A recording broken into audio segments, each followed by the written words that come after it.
தோழர்களுக்கு வணக்கம். தரைக்குடி டிஎன்பிஎஸ்சி இலவச பயிற்சி மையம் தேர்வு எண் 3ற்கான விரிவான விடை குறிப்புகளை இங்கே பார்க்கலாம். ஏற்கனவே தமிழ் மற்றும் கணிதத்திற்கான விரிவான விளக்க குறிப்புகள் நம்ம காணொலி ஏற்கனவே பதிவிட்டிருக்கோம். அதுபோக இப்போ ஜென்ரல் ஸ்டடீஸ் பார்க்கலாம். ஃபஸ்ட்டு கொஸ்டின், காசி காண்டம் என்னும் நூலை எழுதியவர் யார்? சரியா, இந்த காசி காண்டம் நூலை எழுதுனது யார் அப்படின்னா அதிவீரராம பாண்டியர். ஓகேவா, பேர்லேயே இருக்குது. இவர் ஒரு பாண்டிய மன்னர். ஓகேவா, இது ஒரு முக்கியமான நூல். இதுபோக இரட்டையர்கள் எதற்கு பெயர் பெற்றவர்கள் அப்படின்னா கலம்பகம் பாடுவதில் பெயர் பெற்றவர்கள் இரட்டையர்கள். குமரகுருபரர் டிஎன்பிஎஸ்சி சிலபஸில் ஒரு முக்கியமான டாபிக் குமரகுருபரர். இவர் 17ஆம் நூற்றாண்டை சார்ந்த ஒரு புலவர். ஓகேவா, இவர் எழுதின முக்கியமான நூல்கள் நம்ம கேள்விப்பட்டிருப்போம். மீனாட்சி அம்மை பிள்ளை தமிழ் இவர் எழுதினது தான். கந்தர் கலிவெண்பா இவர் எழுதினது தான். ஓகேவா, அடுத்து ஜெயங்கொண்டார் எல்லாருக்குமே தெரிஞ்சிருக்கும். கலிங்கத்து புராண் என்ற நூலை இவர் எழுதியிருப்பார். முதலாம் குலோத்துங்க சோழனோட அவைக்கள புலவராகவும் இவர் இருந்திருப்பார். இந்த மாதிரி எக்ஸ்ட்ரா பாயிண்ட்ஸை சைடில் நோட் பண்ணி வச்சுக்கிறேங்க. நெக்ஸ்ட்டு 2வது கொஸ்டின், பிள்ளைத்தமிழ் பருவங்களுக்குள் அம்மானை பருவத்திற்குரிய காலம் எது அப்படின்னு சொல்லிட்டு கேட்டிருக்காங்க. அப்போ பிள்ளைத்தமிழ் பருவங்கள் மொத்தம் எத்தனை அப்படின்னு சொல்லிட்டு நம்ம படிச்சிருப்போம். பிள்ளைத்தமிழில் 10 பருவங்களாக பிரிப்பாங்க. ஒன்றும் இல்லை, ஒரு அரசனையோ ஒரு இறைவனையோ குழந்தையாக பாவித்து குழந்தை பருவ நிகழ்ச்சிகளை எல்லாம் தொகுத்து பாடுறதான் பிள்ளைத்தமிழ் இலக்கியம் அப்படின்ட்டு நமக்கு தெரியும். இப்போ அந்த பிள்ளைத்தமிழ் அந்த 10 பருவங்கள் காப்பு, செங்கிரை, தாள், சப்பானி, முத்தம், வருகை, அம்புலி, சிற்றில், சிறுபறை, சிறுதேர் இந்த மாதிரி இருக்கும். இதில் ஆண்பாலுக்கும் பெண்பால் பிள்ளைத்தமிழ் ரெண்டுக்குமே பொதுவாக முதல் 7 பருவங்களுமே ரெண்டுக்குமே சேமாக தான் இருக்கும். கடைசி 3 பருவங்கள் என்ன அப்படின்னா சிற்றில், சிறுபறை, சிறுதேர். ஓகேவா, இந்த 3 பருவங்கள் மட்டும் ஆண்களுக்கும் பெண்களுக்கும் மாறுபாடாக இருக்கும். ஸோ அந்த வகையில் பார்க்க சொல்லும்போது ஆண்களுக்கு இந்த சிற்றில், சிறுபறை, சிறுதேருக்கு பதிலாக என்ன இருக்குன்னா கலங்கு, அம்மானை, ஊசல். ஓகேவா, ஆண்பால் பிள்ளை தமிழுக்கும் பெண்பால் பிள்ளை தமிழுக்கும் முதல் 7 பருவங்கள் ஒன்றாக இருக்கும். கடைசி 3 பருவங்கள் ஆண்பால் பிள்ளை தமிழ் பெண்பால் பிள்ளை தமிழுக்கு வேறு இருக்கும். அது என்ன அப்படின்றது இதில் இருக்குது. ஸோ அதில் ஒன்று தான் என்னது அம்மானை. ஓகேவா, அம்மானை எந்த மாதத்துலேருந்து எந்த மாதம் வர அம்மானை பருவம் அப்படின்னா 19வது மாதத்தில். இது இந்த 17, 18, 19, 20 வருடங்கள் கிடையாது. குழந்தை பருவம்னால இது மாதங்கள் தான். ஓகேவா, ஒவ்வொரு பிள்ளைத்தமிழில் ஒவ்வொரு பிள்ளைத்தமிழில் இருக்கிற ஒவ்வொரு பருவங்களுக்கும் எத்தனை மாத இடைவெளி இருக்கும் அப்படின்னு சொல்லிட்டு பார்த்தோன்னா 2 மாத இடைவெளி இருக்கும். இது தெரிஞ்சுக்கிறோங்க. நம்ம பார்த்தோம்னா காப்பு, செங்கீரை, தாள், சப்பானின்னு சொல்லிட்டு காப்புன்றது 3வது மாதத்துலேருந்து 5வது மாதம் வரை இருக்கும். ஓகேவா, செங்கீரைன்றது 5வது மாதத்துலேருந்து 7வது மாதம் வரை இருக்கும். அப்படியே போகும்போது இந்த அம்மானைன்றது 19 இருந்து 20. ஓகே, அந்த பருவத்தில் இருக்கும். அடுத்து ஒரிசா நாட்டோடு தொடர்புடைய புலவர் யார் அப்படின்னு சொல்லிட்டு கேட்டிருக்காங்க. ஒரிசா நாட்டோடு தொடர்புடைய புலவர் நம்ம நிறைய பேருக்கு என்ன டவுட் வந்திருக்குன்னா இந்த ஆப்ஷனில் பாருங்களேன், கம்பர் இருக்காங்க, சேக்கிலார் இருக்காங்க, ஒட்டக்கூத்தர் இருக்காங்க, ஜெயங்கொண்டார் இருக்காங்க. ஜெயங்கொண்டார் எழுதுனது கலிங்கத்து பரணி. கலிங்கம்ன்றது ஒடிசா நாட்டை குறிக்கும். அதனால் இவருக்கு அந்த ஒரிசா நாட்டோட தொடர்புடையது அப்படின்னு சொல்லிட்டு கூட நம்ம நினைப்போம். ஆனால் ஒரு வகையில் பார்த்தா லாஜிக்காக அது சரியாக இருக்கிற மாதிரி தான் தெரியும். ஆனால் மரபு வழியாக என்ன சொல்கிறாங்க அப்படின்னா ஒட்டக்கூத்தருக்கு தான் ஒரிசாவோட தொடர்புடையது. ஒட்டம் அப்படின்றது ஒடிசா அப்படின்றத மரபாக எடுத்துக்கிறாங்க.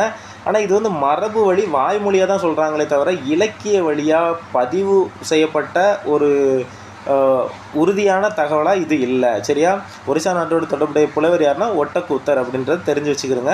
ஒட்டக்கூத்தருக்கு ஒரிசா நாட்டு தொடர்புடையது அப்படின்றது மரபு வழியாக இருக்குது அப்படின்ற விஷயத்தையும் தெரிஞ்சு வச்சுக்கிறோங்க. ஒட்டக்கூத்தர்னா ஒட்டம்னா என்னது, பந்தயம். ஓகே, பந்தயம் வைத்து பாடுவதில் வல்லவர் அப்படின்ற ஒரு மரபு சொல்லும் இருக்குது. அடுத்து 4வது கொஸ்டின் பாருங்கள், கலிங்கத்து பரணியில் குறிப்பிடப்பட்டுள்ள யோகா என்ற சொல்லின் பொருள் விளக்கம் என்ன?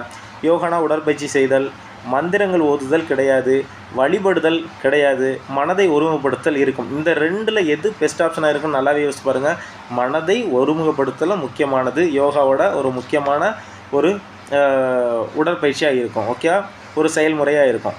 அடுத்து பாருங்கள் 5வது கொஸ்டின். அப்போ 4வது கொஸ்டினில் யோகா என்பதோட சொல்லின் பொருளான மனதை ஒருமுகப்படுத்துதல்.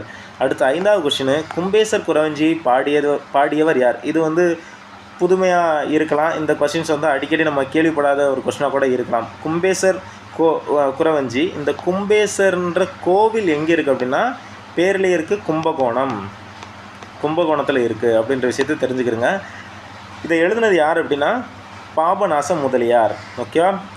நெக்ஸ்ட்டு 6வது கொஸ்டின், எந்த மானிடவியலார் சிலப்பதிகாரத்தின் கண்ணகியை ஸ்ரீலங்காவின் பத்தினி வழிபாட்டோடு ஒப்பிடுகிறார்? ஓகேவா? பொதுவாக இந்த பத்தினி வழிபாடை பற்றி டிஎன்பிஎஸ்சியில் ஆல்ரெடி கொஸ்டின் கேட்டாங்க. ஓகேவா? இந்த பத்தினி வழிபாடை அறிமுகப்படுத்தினது யார் அப்படின்னா சேரன் செங்குட்டுவன்,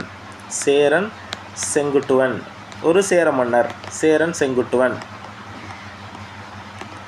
இவர் தான் பத்தினி வழிபாட்டை இது பண்ணியிருப்பார். இந்த பத்தினி வழிபாட்டை அறிமுகப்படுத்தியிருப்பார். இதுக்காக அவர் என்ன பண்ணியிருப்பார் அப்படின்னா கண்ணகிக்கு சிலை வைக்கிறதுக்காக இமயமலைக்கு போய் அங்கேருந்து கல் எடுத்துகிட்டு வந்து அந்த ஒரு வழிபாட்டை ஆரம்பித்து வச்சுருப்பார். கண்ணகிக்கு சிலை எடுப்பதற்காக இமயத்தில் போய் கல் எடுத்துகிட்டு வந்தவர் யார் அப்படின்னா வந்து சேரன் செங்குட்டுவன். ஓகேவா? அப்போ பத்தினி வழிபாட்டை ஆரம்பித்தது யார் அப்படின்னா சேரன் செங்குட்டுவன். ஓகேவா? இதை சிலப்பதிகாரத்தின் கண்ணகியை ஸ்ரீலங்காவின் பத்தினி வழிபாட்டோடு ஒப்பிட்டு ஆய்ந்தவர் யார் அப்படின்னா கணநாத் ஒபயசேகரா. சரியா? புத்தகத்தில் இருக்குது. சரியா? அதனால் இந்த பேரை மட்டும் ஜஸ்ட்டு ரீட் பண்ணிக்கிறேங்க. அடுத்து 7வது கொஸ்டின் பாருங்கள். மாரிவரம் கூறின் மண்ணுயிர் இல்லை, மண்ணுயிரெல்லாம் மண்ணால் வேந்தன் அப்படின்னு சொல்லியிருக்காங்க. அப்படின்னா என்னதுன்னா மாறினா என்னது? மாறினா மழை. ஓகேவா? மழை இல்லைன்னா மண்ணுயிரே இல்லை. ஓகேவா? மழை இல்லைன்னா மண்ணுயிரே கிடையாது. மண்ணில் இருக்கிற உயிர்கள் அனைத்திற்குமே ஆதாரமானது மழை. ஓகேவா?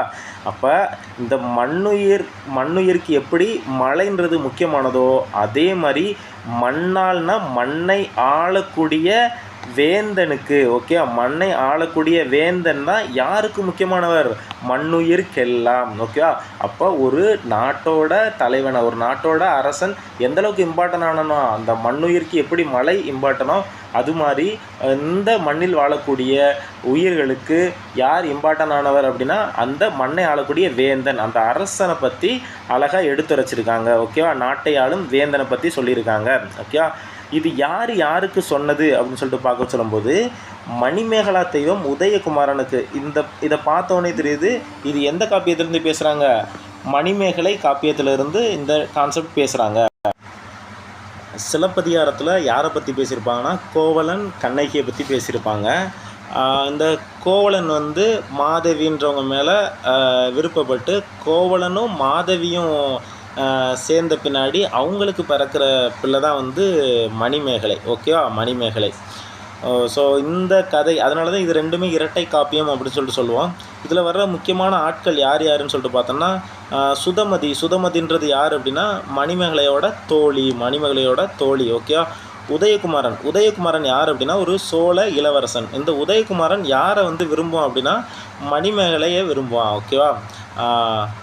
இந்த மணிமேகலா தெய்வம் அப்படின்றது யார் அப்படின்னா அந்த உதயகுமாரன் வந்து அந்த கடம்பவனம்னு ஒரு இடத்துல வந்து உதயகுமாரன் மணிமேகலைகிட்ட வந்து பேச நினைக்கும்போது மணிமேகலா தெய்வம் அந்த இடத்துல வந்து மணிமேகலையை தூக்கிட்டு மணிபல்லவ தீவுக்கு கூட்டிகிட்டு போவாங்க. அங்கே தான் அவங்க வந்து யாரை பார்ப்பாங்க அப்படின்னா தீவத்திலகை அப்படின்றவங்கள பார்ப்பாங்க. இந்த தீவத்திலகை அவங்க தான் வந்து அந்த அறம் சார்ந்த விஷயங்களை அவங்களுக்கு கற்பிப்பாங்க. ஓகேவா? ஸோ அதில் இருக்கிற முக்கியமான ஆளுமைகள் யார் அப்படின்னா சுதமதி, உதயகுமாரன், அப்புறம் தீவத்திலகை, அப்புறம் வந்து காயச்சண்டிகைன்னு சொல்லிட்டு ஒருத்தவங்க வருவாங்க. அடுத்து ஆபுத்திரன். இந்த மாதிரி சில யார் வர்றாங்களோ அவங்க மட்டும் யார் அப்படின்றது மட்டும் தெரிஞ்சு வச்சுக்கிட்டா போதும். மற்றபடி அந்த கதை எல்லாமே படிக்கின்ற அவசியம் கிடையாது. அடுத்து 8வது கொஸ்டின் பாருங்கள். சரியான விடையை தேர்க. ஓகே? இந்த கொஸ்டினை பொறுத்தளவு சரியான விடை என்னென்னா ஃபஸ்ட்டு பாருங்கள், சீவக சிந்தாமணி இயற்றிய திருத்தக்க தேவர். இதிலேருந்து நம்ம என்ன தெரிஞ்சுக்கிறோன்னா சீவக சிந்தாமணி எழுதுனது யார்? திருத்தக்க தேவர். அவர் எந்த மரபினர்? சோழ அரச மரபினர். எப்படி ஆல்ரெடி உதயகுமாரன் வந்து சோழ மரபினரோ அதே மாதிரியே திருத்தக்க தேவரும் சோழ அரச மரபினர் தான். ஓகேவா? சோழ அரச மரபில் இருந்து அதுக்கடுத்து துறவரம் பூண்டவர் அப்படின்னு சொல்லிட்டு கொடுத்துருக்காங்க. இது முக்கியமான ஒரு ஸ்டேட்மெண்ட். அடுத்து இது சரியான ஸ்டேட்மெண்ட் தான். அடுத்து ரெண்டாவது ஸ்டேட்மெண்ட், சீவக சிந்தாமணியே விருத்தத்தில் அமைந்த முதல் தமிழ் பெருங்காப்பியம். ஓகேவா? அப்போ விருத்தப்பாவில் அமைந்த முதல் பெருங்காப்பியம் எது அப்படின்னா சீவக சிந்தாமணி. ஓகேவா? செகண்ட் ஸ்டேட்மெண்ட்டு சரிதான். அடுத்து தேர்ட் ஸ்டேட்மெண்ட்டு, திருத்தக்கத்தேவர் நரிவிருத்தம் என்னும் நிலையாமை நூல் ஒன்றையும் இயற்றியுள்ளார் அப்படின்றதும் சரியானதான். ஓகேவா? அப்போ மொதல் 3 ஸ்டேட்மெண்ட்டுமே சரியாக தான் இருக்குது. அடுத்து சீவக சிந்தாமணி 12 இளம்பகம் கொடுத்துருக்காங்க, கிடையாது. 13 சாப்டர் இருக்குது, 13 இளம்பகங்கள் இருக்குது. 2000 பாடல்கள்னு சொல்லிட்டு கொடுத்துருக்காங்க, இல்லை 3145 பாடல்கள் அதில் இருக்குது. ஓகேவா? அப்போ ஃபோர்த் ஒன்று மட்டும் தப்பு. ஆப்ஷன் ஏ 1 2 3 சரி, 4ன்றது தவறு. ஓகே. அடுத்து 9வது கொஸ்டின், நாளுக்கு நாள் சாகின்றோமால் நமக்கு நாம் அழாதது என்னோ. ஓகே. இந்த பாடல் வரிகள் இடம்பெற்றுள்ள காப்பியம் எது அப்படின்னு சொல்லிட்டு கேட்டிருக்காங்க. குண்டலகேசி. அதோட மீனிங்கை மட்டும் புரிஞ்சுக்கிறோங்க. நாளுக்கு நாள் சாகின்றோமால் நமக்கு நாம் அழாதது என்னோ. நாளுக்கு நாள் சாகின்றோமால்னால் ஒவ்வொரு நாளும் முடிய முடிய நமக்கான லைஃப்பில் நம்மளோட ஆயுட்காலத்தில் ஒவ்வொரு நாளும் இறந்து போகுது, ஒவ்வொரு நாளும் குறைஞ்சிக்கிட்டே போகுது. இது தெரிஞ்சும் நமக்கு நாம் அழாதது ஏனோ. ஓகேவா? நாளுக்கு நாள் குறைஞ்சிக்கிட்டே போகுது, நம்மளோட ஆயுட்காலம் குறைஞ்சிக்கிட்டே போகுதுன்றது தெரிஞ்சும் இன்னும் நன்மை செய்யாதது ஏனோ அப்படின்ற ஒரு கண்டெக்ஸ்டில் தான் இது பேசியிருப்பாங்க. அப்படி சொன்ன நூல் எது அப்படின்னா குண்டலகேசி. இது பௌத்த மத காப்பியம். ஓகே, பௌத்த மத காப்பியம். ஓகே. அடுத்து 10வது கொஸ்டின் பாருங்கள். மருங்கு வண்டு சிறந்து ஆர்ப்ப மணிப்பூ ஆடை அதுபோர்த்து கருங்கையர்கண் விழித்தொல்கி நடந்தாய் வாழி காவேரி. அப்போ காவேரி அப்படின்ற அந்த சொல்லாடல் எப்பயிலேருந்தே வந்திருக்குன்னு சொல்லிட்டு பாருங்கள். பழைய சிலப்பதிகாரத்தில் இருந்தே நமக்கு அந்த இதற்கான வார்த்தைகள் இருந்திருக்கு. ஓகேவா? இதில் என்ன சொல்கிறாங்க அப்படின்னா காவேரியோட சிறப்பை பற்றி பேசுகிறாங்க. மருங்கு வண்டு, மருங்குனா பக்கம்னு அர்த்தம், வண்டுனா இதில் தேனியை குறிக்குது. சிறந்து ஆர்ப்பனா ஒலிக்க. இப்படி தேனி ஒரு ரிங்காரம் இடும் இல்லையா, ஒரு அந்த ஒரு சவுண்டை சொல்கிறாங்க. ஓகேவா? தேனீகள் எல்லாம் சேர்ந்து இருக்கிற அந்த ஒரு இடத்துல அது ரிங்காரமிட்டு. ஓகேவா? சிறந்து ஆர்ப்ப மணிப்பூ ஆடை போர்த்து. ஓகே. இப்போ ஒரு இடத்துல தேனி இருக்குன்னா அந்த இடத்துல பல வண்ண மலர்கள் இருக்கும் இல்லையா, அதான் மணிப்பூ ஆடை அது போர்த்து கருங்கயற்கண். ஓகே, கருங்கயற்கண் விழித்தொல்கி நடந்தாய். எப்படி கருங்கயல் கண். ஓகே, கயற்கண் அப்படின்றது ஒரு முக்கியமான ஒரு உவமை. ஓகே, கயல் போன்ற கண். கயல்னா என்னது? மீன் அர்த்தம். மீன் போன்ற கண்களை உடைய ஒரு பெண்ணை குறிப்பிட்டு பெண்ணை ஓமையாக்கி எதை பேசுகிறாங்கன்னா காவேரியை பேசுகிறாங்க. ஓகேவா? அப்போ அந்த காவேரி பாயக்கூடிய அந்த வழியில் இருக்கிற அழகை, இயற்கையான அழகை வர்ணிக்கிறதா இந்த பாடல் வரிகள் இடம்பெற்றிருக்குது. ஓகேவா? இது எதில் இடம்பெற்றிருக்கு அப்படின்னா காணல் வரி அப்படின்றதுல இடம்பெற்றிருக்குது. ஓகேவா? இந்த காணல் வரி அப்படின்றது எந்த இடத்துலேருந்து எடுக்கிறாங்க அப்படின்னா புகார் காண்டம். ஓகே, புகார் காண்டம். புகார் காண்டம் எங்கேருந்து வந்துச்சு? புகார் காண்டம்ன்றது சிலப்பதிகாரத்துலேருந்து வந்துச்சு. சிலப்பதிகாரம் எத்தனை காண்டங்களை உள்ளடக்கியதுன்னா 3 காண்டங்கள். ஓகேவா? ஒன்று மதுரை காண்டம், இன்னொன்று கூடர் காண்டம், இன்னொன்று புகார் காண்டம். ஸோ இதில் என்ன அப்படின்னா மதுரையோட இன்னொரு பேர் தான் கூடல் நகர்னு சொல்லுவோம். அப்போ மதுரை காண்டம் கூடர் காண்டம் இது ரெண்டுமே ஒன்று தான். அடுத்து புகார் காண்டம். ஓகே, இது ஒன்று. அடுத்து இன்னொன்று என்னது? வஞ்சி காண்டம் சொல்லுவோம். வஞ்சி காண்டம் சொல்லுவோம். ஓகே, இந்த புகார் காண்டத்தில் தான் என்ன நடக்கும் அப்படின்னா பூம்புகாரில் நடக்கிற முக்கியமான நிகழ்வுகள், கோவலன் கண்ணகியோட திருமணம், கோவலன் கண்ணகியை அடைதல், இந்த மாதிரி விஷயங்கள்லாம் நடக்கும். இன்னொரு விஷயம், இந்த புகார் காண்டத்தில் இந்த காணல் வரின்ற பாடல் எங்கே இடம்பெறுது அப்படின்னா அங்கே இந்திர விழா ஒன்று நடக்கும் அப்படின்னு சொல்லிட்டு சங்க இலக்கியத்தில் பார்த்துருப்போம். அந்த இந்திர விழாவின் போது இந்த காணல் வரி பாடல்கள் பாடப்படும். ஓகேவா? இது யார்? கோவலனும் பாடுவாங்க, மாதவியும் பாடுவாங்க. ஓகேவா? அப்போ கோவலன் வெளிப்படுத்தினதை கோவலன் வெளிப்படுத்தின அந்த காணல் வரி பாடலாக இருக்கட்டும், மாதவி வெளிப்படுத்தின அந்த காணல் வரியோட அந்த பாடல்களோட பொருளை நம்ம கோவலன் தவறாக புரிஞ்சுக்கிட்டனால தான் மாதவியை விட்டு பிரிஞ்சு போவார். அப்படி பார்க்க சொல்லும்போது இந்த காணல் வரி பாடல்கள்ன்றது கோவலனும் மாதவியும் பிரிகிறதுக்கு ஒரு முக்கியமான காரணமாக இருந்துச்சு அப்படின்ற விஷயத்தையும் தெரிஞ்சுக்கிறோம். ஓகேவா? அப்போ 10வது கொஸ்டினுக்கு ஆன்சர் என்ன? காணல் வரி. ஓகே. அடுத்து 11வது கொஸ்டின். இதுவரை தமிழ் பாடப்பகுதி முடிஞ்சது. அடுத்து பின் வருவனவற்றுள் எது நிதி கொள்கையின் கருவி அல்ல அப்படின்னு சொல்லிட்டு கேட்டிருக்காங்க. நிதி கொள்கை ரெண்டுக்குமே வித்தியாசம் இருக்குது. ஒன்று மானிட்டரி பாலிசி அப்படின்னா பணக்கொள்கை, இன்னொன்று ஃபிஸ்கல் பாலிசி. மானிட்டரி பாலிசி அப்படின்றது நம்ம ஏற்கனவே பார்த்துருப்போம், பணவீக்கம், பணவாட்டம். அதனால் பேங்க்ஸ், ஆர்பிஐ வந்து என்னென்ன மெஷர்மெண்ட்ஸ்லாம் எடுப்பாங்க அதை கண்ட்ரோல் பண்ணுறதுக்கு. இது என்ன அப்படின்னா ஃபிஸ்கல் பாலிசி. இது வந்து ஒரு கவர்மெண்ட்டு எப்படி அதையெல்லாம் கண்ட்ரோல் பண்ணுறாங்க அப்படின்ற விஷயம். இவங்க வந்து பொதுவாக ஃபிஸ்கல் பாலிசியில் எது சம்மந்தப்பட்டது வரும்னா நம்ம கவர்மெண்ட்டோட வரி விதிப்பு, டேக்ஸ்ன்றது ஃபிஸ்கல் பாலிசியில் முக்கியமான ஒரு விஷயம். ஓகேவா? அப்படி பார்க்க சொல்லும்போது பின்வருவனவற்றில் நிதி கொள்கையின் கருவி அல்லாதது எது அப்படின்னு சொல்லிட்டு பார்க்க சொல்லும்போது நல்லா பாருங்கள். வங்கி வீதம். ஏன் இது பேங்க் ரேட் அப்படின்றது எங்கே வரும்? மானிட்டரி பாலிசியில் அந்த பணவீக்கத்தை கண்ட்ரோல் பண்ணுறதுக்கு வரும். அதனால் இதுதான் கிடையாது. ஓகேவா? மற்ற மூணுமே நிதி கொள்கையின் முக்கியமான கருவிகள். வரவு செலவு திட்டம், பட்ஜெட்ன்றது தெரியும் இல்லையா, கவர்மெண்ட்டு தான் கொண்டு வராங்க. ஓகேவா? எதுக்காக கொண்டு வராங்க? எப்படி ஒரு வீட்டுக்கு வந்து ஒரு வரவு செலவுன்ற விஷயம் முக்கியமானதோ அதே மாதிரி ஒரு பெரிய நாட்டுக்கு அது ஒரு பெரிய முக்கியமான ஒரு விஷயம். அடுத்து பொதுக்கடன். ஓகேவா? பொதுக்கடன், அடுத்து வரி, நம்ம ஏற்கனவே பார்த்தோம் இல்லையா, டேக்ஸ். இது எல்லாமே நிதி கொள்கையின் முக்கியமான கருவி. வங்கி வீதம்ன்றது அதோட கருவி அல்ல அப்படின்ற விஷயத்தை தெரிஞ்சுக்கிறோம். அடுத்து 12வது கொஸ்டின்.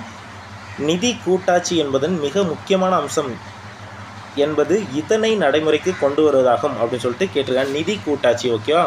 ஃபிஸ்கல் ஃபெடரலிசம் அப்படின்னு சொல்லி சொல்லுவாங்க. இதில் முக்கியமான விஷயம் என்ன அப்படின்னா நேர்மை இருக்கணும் தான், தார்மீகம் இருக்கணும் தான், இதெல்லாம் முக்கியமானதான், நிர்வாகத்திறனும் இருக்கணும் தான். ஆனால் இருக்கிறதுலேயே முக்கியமான அம்சம் என்ன அப்படின்னா அதோட சிக்கனத்திறன். ஓகேவா? அடுத்து 13வது கொஸ்டின். கீழ்கண்டவற்றுள் நிதி கொள்கையின் கருவிகள் யாவை? அகைன் அதையே தான் கேட்டிருக்காங்க. ஃபிஸ்கல் பாலிசியோட அந்த டூல்ஸ் என்ன அப்படின்னு சொல்லிட்டு கேட்டிருக்காங்க. அப்படி டூல்ஸ் என்னன்னு சொல்லிட்டு பார்க்க சொல்லும்போது வங்கி வீதம் ஏற்கனவே பார்த்தோம்ல, இது என்னது மானிட்டரி பாலிசியில் வரும். அப்போ ஒன்றுன்றது வராது. ஒன்று இருக்கிற எல்லாத்தையும் கேன்சல் பண்ணுமா? இங்கே ஒன்று இருக்குது, அதனால் இது வராது. இங்கேயும் 1வது ஆப்ஷன் வந்திருக்கு, அதனால் இதுவும் வராது. இங்கேயும் 1 வந்திருக்கு, அப்போ இதுவும் வராது. அப்போ பேலன்ஸ் எலிமினேஷன் மெத்தடில் போட்டாலே 2, 3 and 4ன்றதான் சரியான விடை. பாருங்கள், பொது செலவு, வரி விதிப்பு, பொதுக்கடன். ஏற்கனவே உள்ள கொஸ்டின் தான், அதே மாதிரியே சிமிலராக இருக்குது. அடுத்து 14வது கொஸ்டின். பற்றாக்குறை நிதியாக்கத்தின் முதன்மை நோக்கம் என்ன அப்படின்னு சொல்லிட்டு கேட்டிருக்காங்க. பற்றாக்குறை நிதியாக்கம்னா ஒன்றும் இல்லை, ஃபிஸ்கல் டெஃபிசிட். ஓகேவா? Fiscal deficit. எதனால ஃபிஸ்கல் டெஃபிசிட் வருது, அதாவது பற்றாக்குறை ஏன் வருது அப்படின்னா, ஏன்னா இங்கே இருக்கிற நிறைய திட்டங்கள், மக்களுக்கான நிறைய திட்டங்களுக்கான வருமானம், போதிய வருமானம் நம்மள்கிட்ட இல்லை. ஸோ நமக்கான இன்கம் வந்து ரொம்ப கம்மியாக இருக்கிறனால மக்களுக்கு தேவையான திட்டங்களை செய்கிறதுக்கு வெளியிலேருந்து நிறைய கடன் வாங்குவாங்க. ஓகே, அதுதான் ஃபிஸ்கல் டெஃபிசிட் அப்படின்னு சொல்லி சொல்லுவாங்க. இந்த கடன் வாங்குறதோட நோக்கம் என்னவாக இருக்கும்? மக்களோட பொருளாதார முன்னேற்றத்திற்காக கவர்மெண்ட் வந்து கடன் வாங்கி நம்மளுக்கு பண்ணுவாங்க. நீங்கள் கூட நிறைய கேள்விப்பட்டிருப்பீங்க, நம்ம வந்து உலக வங்கிட்டேருந்து இவ்வளோ கடன் வாங்கியிருக்கோம், இந்த மாதிரி விஷயங்கள்லாம் சொல்லுவாங்க. ஸோ இதெல்லாம் எதுக்காக அப்படின்னா மக்களோட நலத்திட்டங்களுக்காகத்தான். ஓகேவா? இப்போ நம்ம கடன் வாங்குகிறோம் அப்படின்னா நம்ம கடன் வாங்கி அதை சரியான வழியில் பயன்படுத்த சொல்லுவாங்க. இது பாருங்கள், எதில் இன்வெஸ்ட் பண்ணணும்? கல்வியில் இன்வெஸ்ட் பண்ணலாம். ஓகேவா? கவர்மெண்ட் வந்து கடன் வாங்கி கல்வியில் இன்வெஸ்ட் பண்ணுறாங்கன்னா இந்த படிக்கிற பிள்ளைங்க எல்லாம் படித்து ஒரு உத்தியோகத்துக்கு போன பின்னாடி அவங்க மூலமாக கவர்மெண்ட்டுக்கு வருமானம் வரும். ஓகேவா? ஸோ இது வந்து எதிர்கால ஒரு முதலீடு தான். ஓகே, அதனால் எப்போவுமே இந்த கடன் அப்படின்றது எப்போவுமே நெகட்டிவ் ஃபேக்டரை தாண்டி பாசிட்டிவான ஃபேக்டர்லையும் நம்ம பார்க்கணும். ஓகேவா? அந்த வகையில் தான் பற்றாக்குறை அப்படின்றது பாசிட்டிவான ஃபேக்டரில் பொருளாதார முன்னேற்றம் அடைகிறதா அதோட முதன்மை நோக்கமாக இருக்கும்.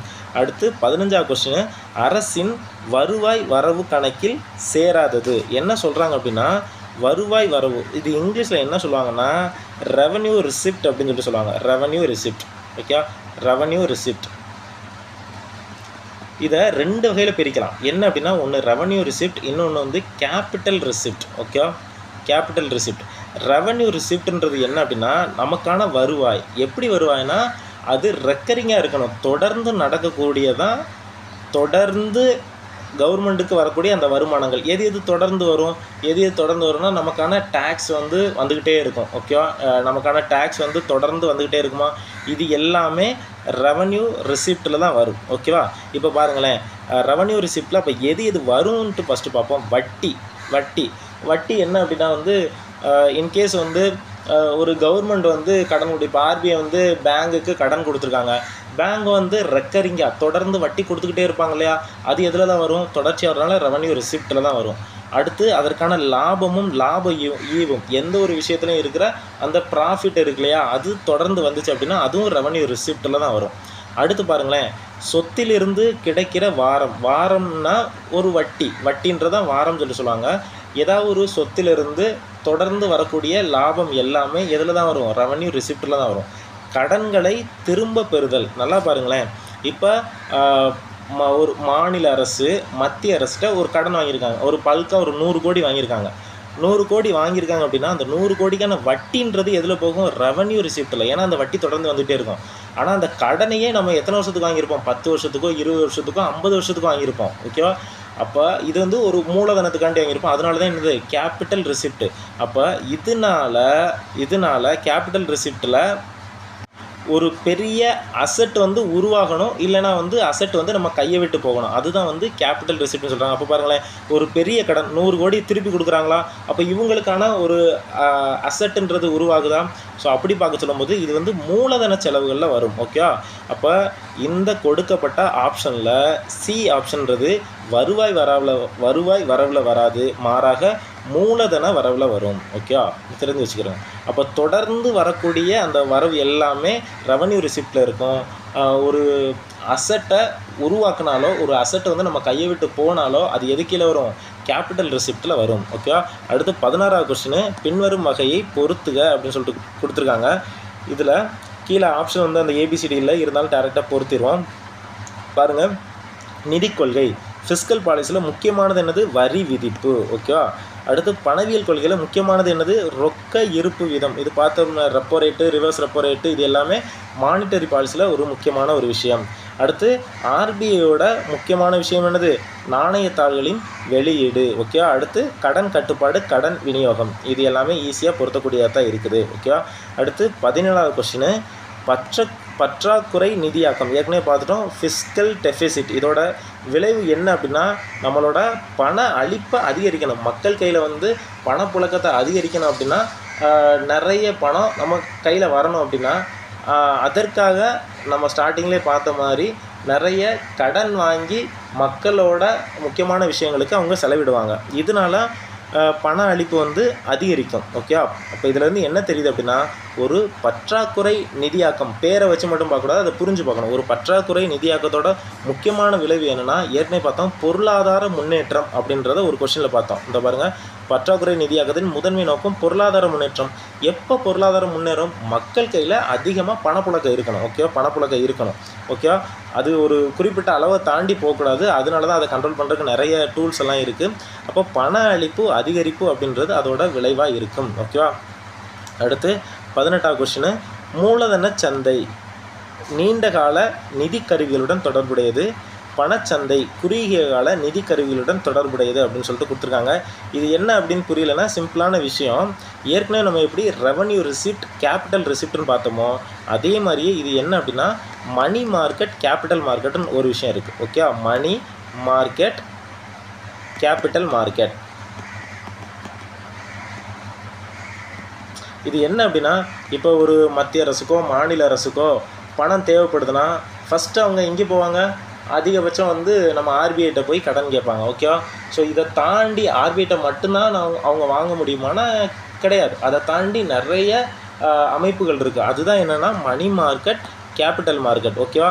இப்போ ஒரு கவர்மெண்ட்டுக்கோ ஒரு பேங்குக்கோ கூட நிறைய அமௌண்ட்டு தேவைப்படுது அப்படின்னா அவங்க என்ன பண்ணலாம்? மணி மார்க்கெட்லேயோ கேபிட்டல் மார்க்கெட்லேயோ பத்திரங்களை வச்சு ஈஸியாக வாங்கிக்கலாம். ஓகேவா? ஏதாவது ஒரு செக்யூரிட்டியை ஒரு அடமானம் வச்சு அவங்கள்ட்ட அமௌண்ட் வாங்கிக்க முடியும். அந்த மாதிரி பார்க்க சொல்லும்போது 1 இயர் வரை கடன் வாங்கினாங்க அப்படின்னா, ஓகே, 1 இயர் வரை கடன் வாங்கினா எதுக்கில் வாங்கலாம்? மணி மார்க்கெட்டில் வாங்கலாம். ஓகேவா? 1 இயருக்கு மேலே வாங்கணும் அப்படின்னா கேபிட்டல் மார்க்கெட்டில் வாங்கலாம். இதை மட்டும் தெரிஞ்சு வச்சுக்கிறோங்க. ஸோ இதுலேருந்து என்ன தெரியுது அப்படின்னா மணி மார்க்கெட்டுன்றது ஷார்ட் டேர்ம் பர்ச்சேஸ். ஓகேவா? ஷார்ட் டேர்மாக இருக்கும். கேபிட்டல் மார்க்கெட்ன்றது லாங் டேர்ம் பர்ச்சேஸ். ஓகேவா? அப்படி பார்க்க சொல்லும்போது மூலதன சந்தைன்றது கேபிட்டல் மார்க்கெட் எனது நீண்ட கால நிதி கருவி. ஆமாம், 1 வருஷத்துக்கு மேலே அப்போ அது சரிதான். அடுத்து பணச்சந்தை மணி மார்க்கெட்டுன்றது குறுகிய கால நிதி கருவி. ஓகேவா? இது ஷார்ட் டேர்ம் தான். அப்போ ரெண்டுமே சரியாக தான் இருக்குது. ஆப்ஷன் ஏ மற்றும் பி இரண்டும் சரியானவை என்றது சரியானது. அடுத்து 19வது கொஸ்டின், கீழ்கண்ட கூற்றுகளை கவனிக்கவும். ஓகேவா? வரவு செலவு திட்டத்தின் ஓகேவா பட்ஜெட்டோட சாராம்சம் வரவு மற்றும் செலவுகளை சமன்படுத்துவதாகும். ஆமாம், எப்போவுமே எது நல்லது அப்படின்னா ஈக்குவலாக இருக்கிறதா வரவும் செலவும், வரவுக்கேற்ற செலவு அப்படின்றது தான் சரியாக இருக்கும். ஓகே, அது சரியானதான். அடுத்து பியில் என்ன கொடுத்துருக்காங்கன்னா வரவு செலவு திட்டம் ஒரு கொள்கை நடைமுறைப்படுத்தும் வழிமுறையாகும். ஆமாம், அதுவும் சரியானதான். அப்போ ஆப்ஷன் ஏ மற்றும் பி இரண்டும் சரியானதாக தான் கொடுத்துருக்காங்க. அடுத்து 20வது கொஸ்டின், பின்வரும் கூற்றை கவனி. நிதி கொள்கையின் என்ன சொல்லியிருக்காங்கன்னா ஃபிஸ்கல் பாலிசி, இதோட முக்கியமான நோக்கம் என்ன அப்படின்னா கண்டிப்பாக மூலதனம் உருவாக்கணும். ஆமாம், நிதி கொள்கையோட முக்கியமான உருவாக்கணும் கேபிட்டல் உருவாக்கணும், ஒரு கேபிட்டல் அசட்டை உருவாக்கணும். சரிதான். சமமான பகிர்வு இருக்கணும். ஓகே, அதுவும் சரியாக தான் இருக்குது. இதெல்லாம் ரொம்ப எக்ஸ்ட்ரீமாக சொல்ல காமனான வார்த்தைகள் தான் பயன்படுத்தியிருக்காங்க. அடுத்து பாருங்களேன், சம வட்டார வளர்ச்சி அனைத்து விதமான மக்களுக்கும் ஒருங்கிணைந்த ஒரு உள்ளடக்கிய வளர்ச்சியாக இருக்கணும். அனைத்து மக்களையும் உள்ளடக்கியதாக இருக்கணும். ஓகே, அதுதான் சம வட்டார வளர்ச்சி, அதுவும் சரிதான். தேர்ட் ஆப்ஷன் பாருங்கள், வேலை வாய்ப்பு இன்மைன்னு கொடுத்துருக்காங்க. வேலை வாய்ப்பை உருவாக்குறது தான் இதோட முக்கியமான நோக்கம். ஓகேவா? அப்போ வேலை வாய்ப்பின்மை அப்படின்னு சொல்லி கொடுத்தனால இது தவறானது. ஓகேவா? இப்போ இதில் இவற்றுள் எவை சரியானவைன்னு கேட்டிருக்காங்க. 1, 2, 4 சரி, 3ன்றது தவறு. ஓகேவா? 1, 2, 4ன்றது சரி. அப்போ பி ஆப்ஷன்றது சரியானது. 21வது கொஸ்டின், நிதி கொள்கை முதன்மையாக எதை பற்றியது அப்படின்னு சொல்லிட்டு கேட்டிருக்காங்க. நம்ம ஏற்கனவே பார்த்துட்டோம். நிதி கொள்கைன்னு வந்துச்சுன்னா முக்கியமானது என்னது? வரி விதிப்பு. அப்போ அரசாங்க செலவுகள் மற்றும் வரி விதிப்புகளை உள்ளடக்கியது. ஆப்ஷன் பின்றது சரியான விடை. அடுத்து பாருங்கள், சமீபத்திய 22வது கொஸ்டின், சமீபத்திய வெள்ளை அறிக்கையின்படி தமிழ்நாட்டின் மொத்த கடன் எவ்வளவு அப்படின்னு சொல்லிட்டு கேட்டிருக்காங்க. 13.18 லட்சம் கோடி. இது ஒரு ஃபேக்ட்டு, ஜஸ்ட் ஞாபகம் வச்சுக்கிறங்க. அடுத்து 23வது கொஸ்டின், பின்வருவற்றில் எது விரிவாக்க நிதி கொள்கை நடவடிக்கை அப்படின்னு விரிவாக்க நிதி கொள்கை நடவடிக்கை ஆகும்னு சொல்லிட்டு கேட்டிருக்காங்க. விரிவாக்க நிதி கொள்கைனா அதே மாதிரி தான். விரிவாக்க நிதி கொள்கைனா ஒன்றும் இல்லை, நம்ம எதை எக்கனாமிக் க்ரோத்தை பூஸ்டப் பண்ணணும். ஓகேவா?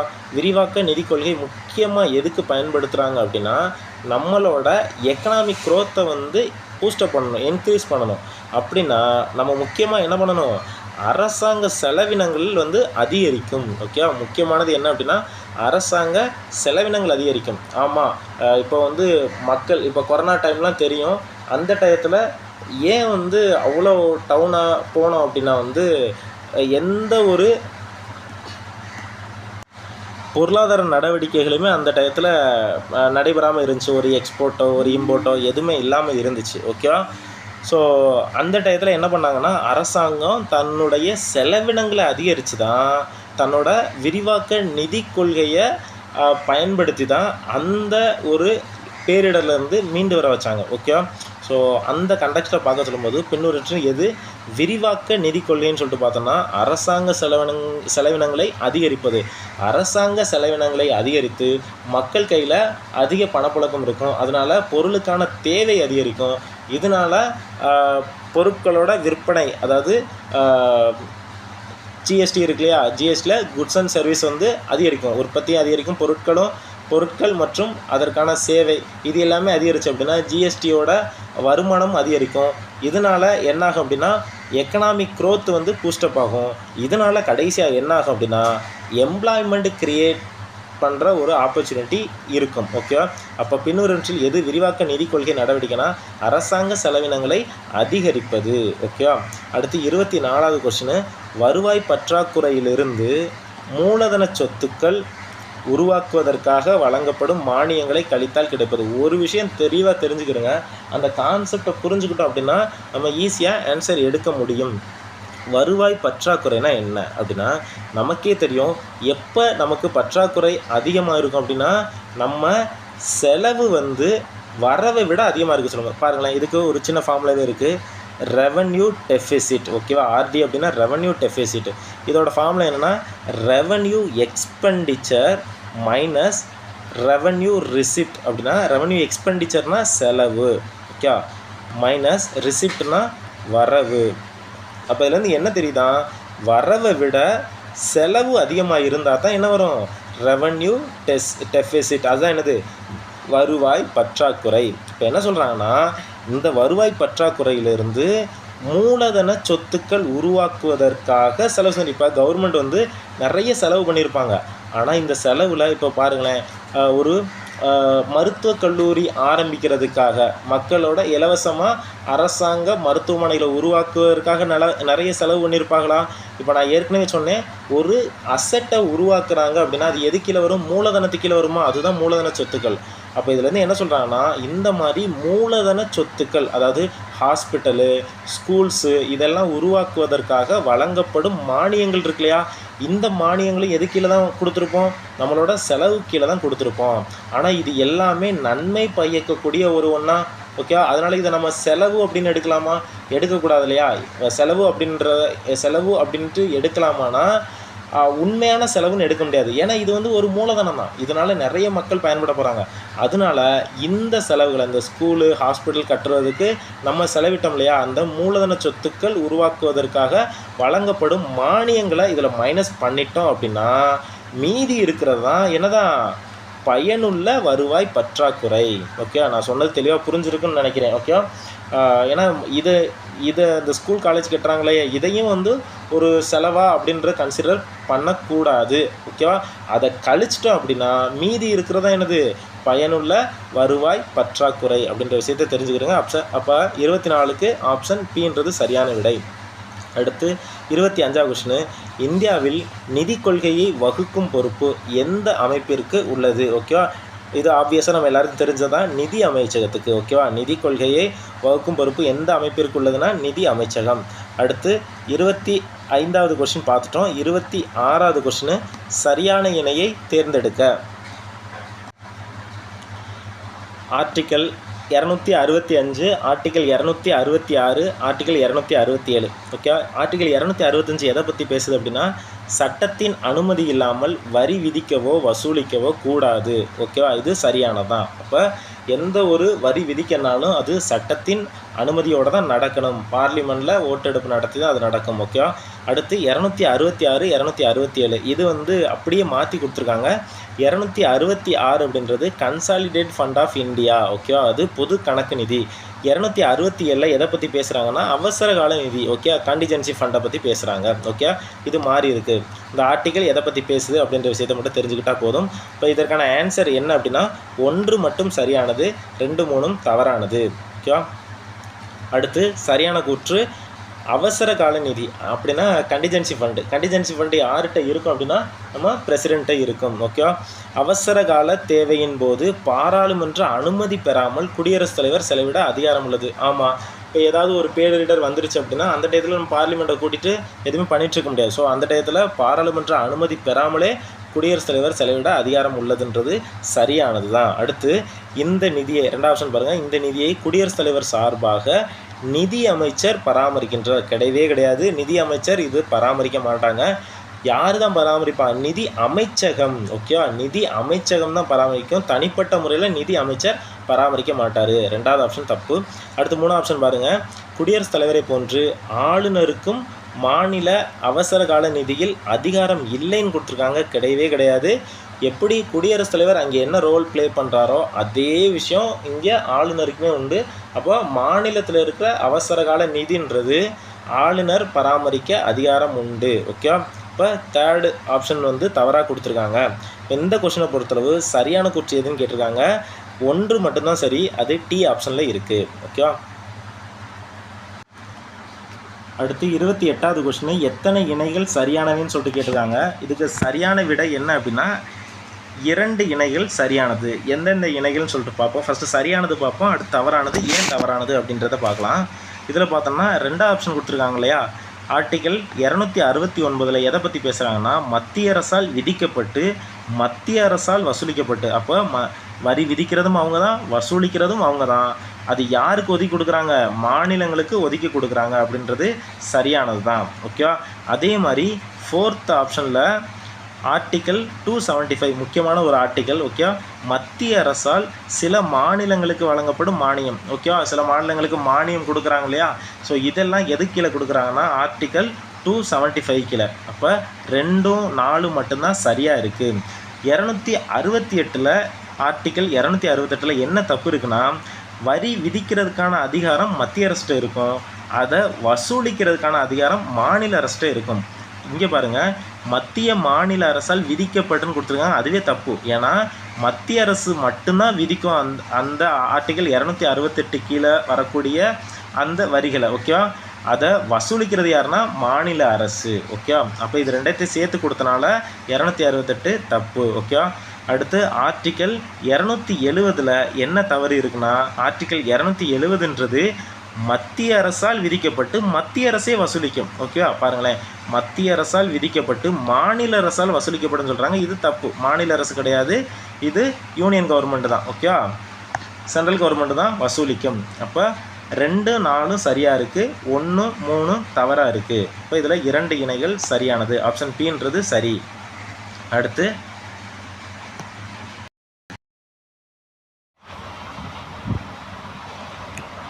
அடுத்து 29வது கொஸ்டினு, திரட்டு நிதி பற்றிய தவறான கூற்றை காண்க அப்படின்னு சொல்லிட்டு கேட்டிருக்காங்க. திரட்டு நிதி அப்படின்னா கன்சாலிடேட் ஃபண்ட் ஆஃப் இந்தியா. ஓகேவா? ஃபஸ்ட்டு ஸ்டேட்மெண்ட் என்ன சொல்லியிருக்காங்கன்னா, அரசியலமைப்பு சட்டப்படி குறிப்பிட்ட காரணங்களுக்காக மட்டுமே திரட்டு நிதியில் பணம் எடுக்க முடியும். ஆமாம், ஏன்னா ஒவ்வொரு முறை கன்சாலிடேட் ஃபண்ட் ஆஃப் இந்தியாவில் இருந்து இந்த திரட்டு நிதியிலிருந்து அமௌண்ட் எடுக்கணும் அப்படின்னா நம்ம பார்லிமெண்ட்டில், அதாவது நம்ம மக்களவையில் ஒப்புதல் வாங்கின பின்னாடி தான் எடுக்க முடியும். சரியா? அதனால் குறிப்பிட்ட காரணங்களுக்காக மட்டுமே திரட்டு நிதியிலேருந்து பணம் எடுக்க முடியும் அப்படின்ற ஸ்டேட்மெண்ட்டு சரியாக இருக்குது. அடுத்து 2வது ஸ்டேட்மெண்ட் பாருங்கள். வருமான வரி, அடுத்து முதலீட்டு ரசீதுகள், வங்கி சேமிப்பு நிதி போன்றவற்றிலிருந்து பெறப்படுகிறது. ஓகேவா? இந்த கன்சாலிடேட் ஃபண்ட் ஆஃப் இந்தியாவில் பார்த்தோன்னா பொதுவாகவே நம்ம கவர்மெண்ட்டோட ஒரு மொத்தமான கவர்மெண்ட்டுக்கு வரக்கூடிய வருமானங்கள் எல்லாமே எங்கே இருக்குன்னா கன்சாலிடேட் ஃபண்ட் ஆஃப் இந்தியாவில் இருக்கும். பட்டு வங்கி சேமிப்பு நிதி, இந்த பேங்க் இருக்கு இல்லையா, இது வந்து கன்சாலிடேட் ஃபண்ட் ஆஃப் இந்தியாவில் இருக்காது, இது பேங்க்கில் தான் இருக்கும். ஓகேவா? அப்படி பார்க்க சொல்லும்போது செகண்ட் ஸ்டேட்மெண்ட்டு தவறாக கொடுத்துருக்காங்க. ஓகேவா? ஆனால் வருமான வரின்றது கன்சாலிடேட் ஃபண்ட் ஆஃப் இந்தியாவுக்கு வரும், வங்கி சேமிப்பு வராது. அடுத்து 3rd ஸ்டேட்மெண்ட் பாருங்கள். இந்நிதியிலிருந்து பாராளுமன்ற வாக்கெடுப்புடன் செய்யக்கூடிய செலவினங்களை செலவிடத்தக்க செலவினங்கள் அப்படின்னு சொல்லிட்டு சொல்கிறோம். செலவிடத்தக்க செலவினங்கள், இப்போ இந்த எக்ஸ்பெண்டிச்சரில் 2 விதமான எக்ஸ்பெண்டிச்சர் இருக்குது. ஒன்று என்னென்னா ஓட்டட் எக்ஸ்பெண்டிச்சர், இன்னொன்று என்னென்னா சார்ஜ்டு எக்ஸ்பெண்டிச்சர். ஓகேவா? ஒன்று ஓட்டட் எக்ஸ்பெண்டிச்சர், இன்னொன்று சார்ஜ்டு எக்ஸ்பெண்டிச்சர். இந்த ஓட்டட் எக்ஸ்பெண்டிச்சர்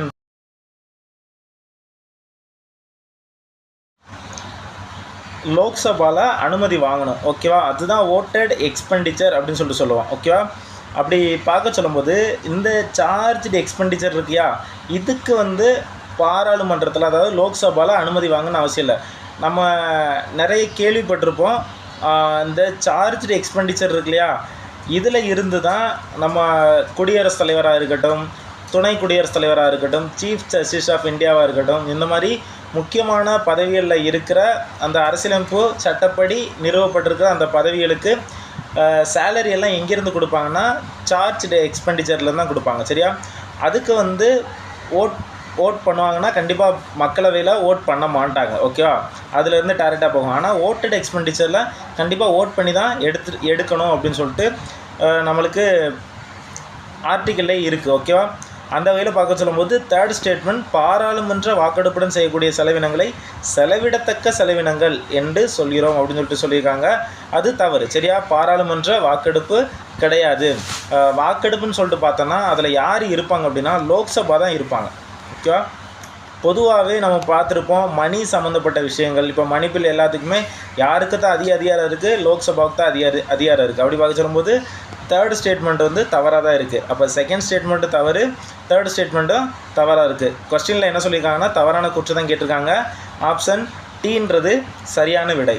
அடுத்து 30வது கொஸ்டினு, கூற்று என்ன கொடுத்துருக்காங்கன்னா மத்திய அரசு விதிக்கும் செஸ் மற்றும் கூடுதல் கட்டணங்கள் மூலம் கிடைக்கும் வருவாய் மாநிலங்களுடன் பகிர்ந்து கொள்ளப்படுவதில்லை. ஆமாம், ஏன் அப்படின்னா இந்த செஸ் கூடுதல் கட்டணம் அப்படின்றது செஸ் அண்டு சர்சார்ஜ் அப்படின்னு சொல்லுவாங்க.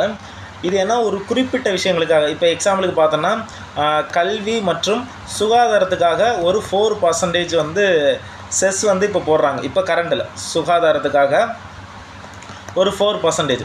இந்த 4% எதில் போடுவாங்க, நம்ம இன்கம் டேக்ஸோட சேர்த்து கூட போடுவாங்க. ஒரு குறிப்பிட்ட விஷயங்களுக்காக அடிஷ்னலாக போடுறது தான் செஸ் அண்டு சர்சார்ஜுன்றது. இதில் வர்ற அந்த வருமானம் இருக்கு இல்லையா, அந்த வருமானத்தை சென்ட்ரல் கவர்மெண்ட்டு மாநிலங்களுடன் பகிர்ந்து கொள்ள மாட்டாங்க. ஓகே, இப்போ ஃபஸ்ட்டு ஸ்டேட்மெண்ட் சரியாக தான் கொடுத்துருக்காங்க.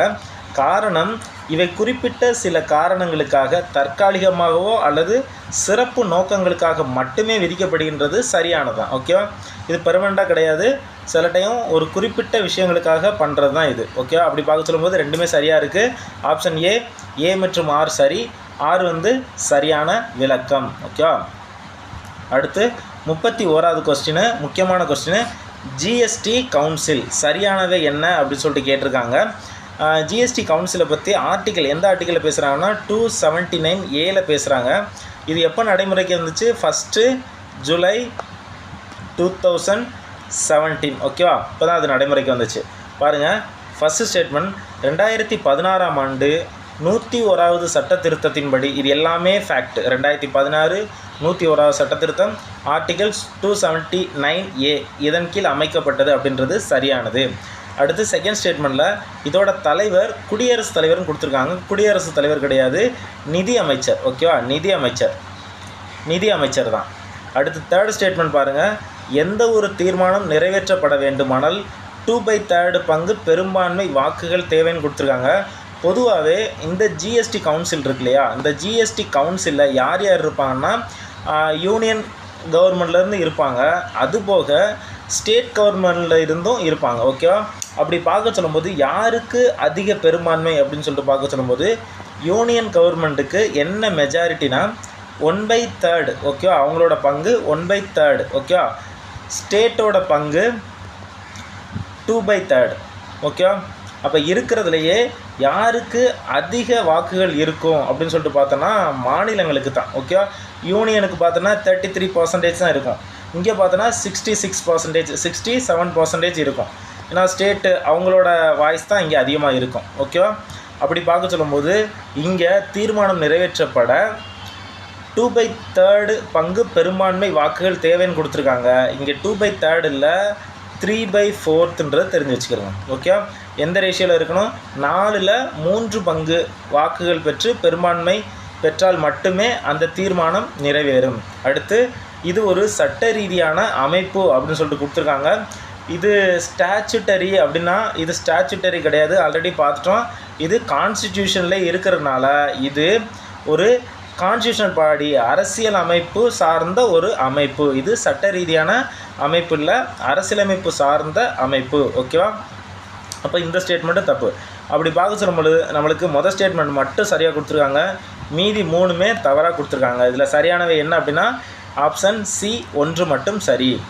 அடுத்து தவறான கூற்று என்ன அப்படின்னு சொல்லிட்டு கேட்டிருக்காங்க 32ல் ஜிஎஸ்டி 2.0. ஓகேவா, இதில் என்ன அப்படின்னா எது தவறுன்னு சொல்லிட்டு பார்ப்போம். மொதல் ஸ்டேட்மெண்ட்டில் 5 அடுக்கிலிருந்து 3 முதன்மை அடுக்குகளாக மாற்றிருக்காங்க.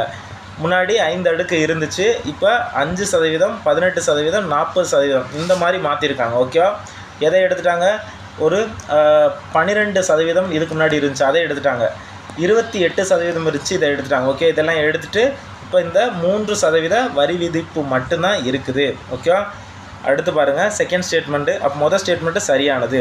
ரெண்டாவது ஸ்டேட்மெண்ட் என்ன அப்படின்னா ஜிஎஸ்டியில் பெட்ரோலியத்தை கொண்டு வர இன்னொரு விஷயம் தெரிஞ்சுக்கிறேங்க. ஜிஎஸ்டியில் பெட்ரோலியமோ மதுபானமோ கிடையாது அப்படின்ற விஷயத்தை தெரிஞ்சுக்கிறேங்க. பெட்ரோலியத்தை கொண்டு வர அரசியலமைப்பு திருத்தம் தேவை.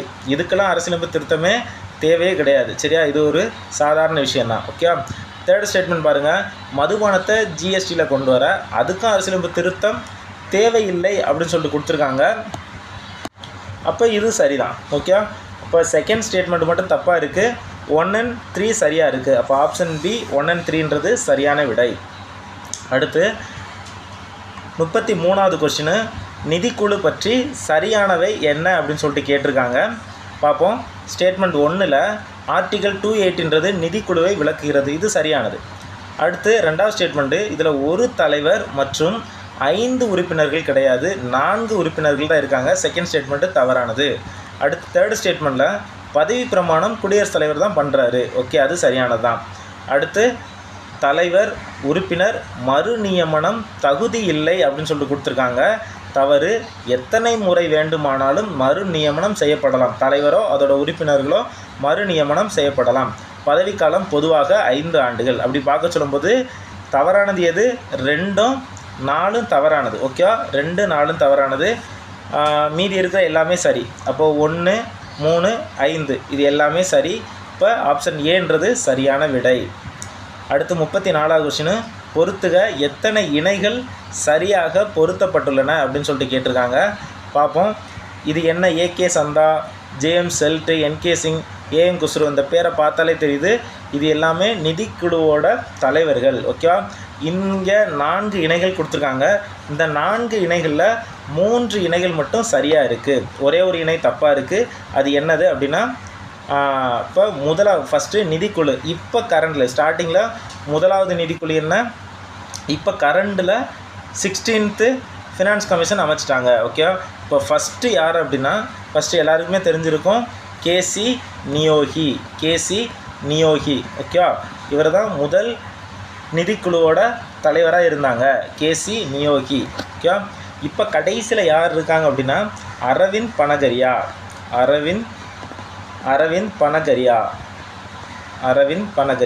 ஓகே.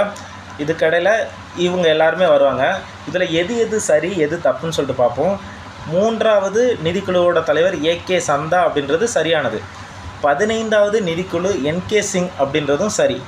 11வது நிதிக்குழு ஃபினான்ஸ் கமிஷன் வந்து ஏஎம் குஸ்ரு, ஓகேவா, இதுவும் சரியானதான். இப்போ இருக்கிறதுல தவறானது என்ன அப்படின்னா, 8வது ஃபினான்ஸ் கமிஷன் ஜேஎம் செல்ட் அப்படின்றது தவறு. 8வது நிதிக்குழுவோட தலைவராக இருந்தது யார் அப்படின்னா ஒய்பி சவான், ஓகே. இதை நோட் பண்ணி வச்சுக்கிறோங்க. அப்போ ஆல்மோஸ்ட் பார்த்தோன்னா இதுலேயே வந்து ஒரு 4 நிதிக்குழு, அதுபோக இங்கே ஒரு 2 நிதிக்குழு, ஒரு 6 ஃபினான்ஸ் கமிஷன் படிச்சிருக்கோம், ஓகே. இது போக பேலன்ஸ் உள்ளதையும் சேர்த்து படிச்சிட்டிங்க அப்படின்னா ஃபினான்ஸ் கமிஷன் எல்லாமே முடிஞ்சிடும். இதுக்கு வந்து ஷார்ட்கட் வந்து நம்ம யூடியூப்லேயே அப்லோட் பண்ணியிருக்காங்க, அது கொஞ்சம் பார்த்துக்கிறேங்க. அடுத்து 35வது கொஸ்டின், தவறான கூற்றை காண்க, ஓகேவா. இதில் என்ன தவறுன்னு சொல்லிட்டு பார்ப்போம். ஆர்டிக்கல் 285 ஃபஸ்ட்டு ஸ்டேட்மெண்ட்டில் என்ன சொல்கிறாங்கன்னா, ஆர்டிக்கல் 285 மத்திய அரசின் வரியிலிருந்து மாநில அரசுகளின் சொத்து மற்றும் அரசின் வருவாய்க்கு வரி விலக்கு அளித்தல் அப்படின்னு சொல்லிட்டு கொடுத்துருக்காங்க, ஓகே. ஆர்டிகல் 218 மாநில வரியிலிருந்து மத்திய அரசின் சொத்துக்களுக்கான வரி விலக்கு அப்படின்னு சொல்லி கொடுத்துருக்காங்க. இது என்ன அப்படின்னா, இது ரெண்டுமே இன்டர்சேஞ்ச் பண்ணி கொடுத்துருக்காங்க. ஆர்டிகல் 280 எதை பற்றி பேசுதுன்னா, மாநில வரியிலிருந்து மத்திய அரசின் சொத்துக்களுக்கு, ஓகே. இப்போ ஒரு சென்ட்ரல் கவர்மெண்ட்டோட ஒரு ப்ராப்பர்ட்டி வந்து ஒரு மாநில அரசு கீழே இருக்குது, ஒரு லோக்கல் கவர்மெண்ட்டில் இருக்குது அப்படின்னா அதில் வரி விலக்கு கொடுக்கலாம் அப்படின்னு சொல்கிறது தான் என்னது ஆர்டிக்கல் 285. அதே இது ஆர்டிக்கல் 218ன்றது மத்திய அரசின் வரியிலிருந்து மாநில அரசின் சொத்து மற்றும் மாநில அரசின் வருவாய்க்கு வரி விலக்கு வழங்குதல், ஓகேவா. அப்படியே அது இன்டர்சேஞ்ச் ஆகி வரும், ஓகே. இது கொஞ்சம் பார்த்து வச்சுக்கிறோங்க. அது 2 நம்மளுக்கு தவறாக இருக்குது.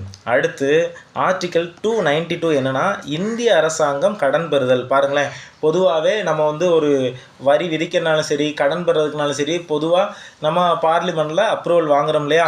ஸோ இது எல்லாம் எந்த விதிக்கீழ் அப்படின்னா ஆர்டிக்கல் 292.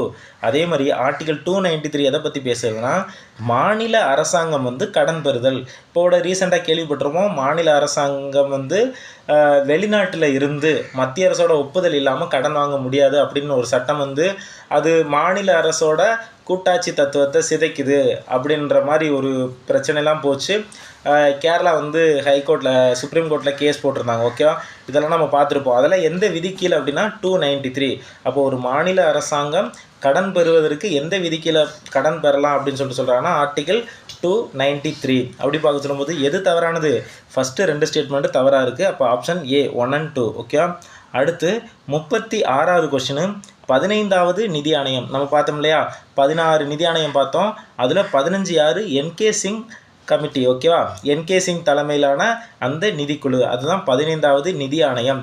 பரிந்துரைப்படி மாநிலங்களுக்கான வரி பகிர்வு சதவீதம் அப்படின்னா 100 ரூபா வரி வருமானம் வருது அப்படின்னா சென்ட்ரல் கவர்மெண்ட்டுக்கு அதில் எவ்வளோ பர்சன்டேஜை மாநிலங்களுக்கு பிரித்து கொடுக்கணும் அப்படின்றது தான் இதில் பேசுகிறாங்க.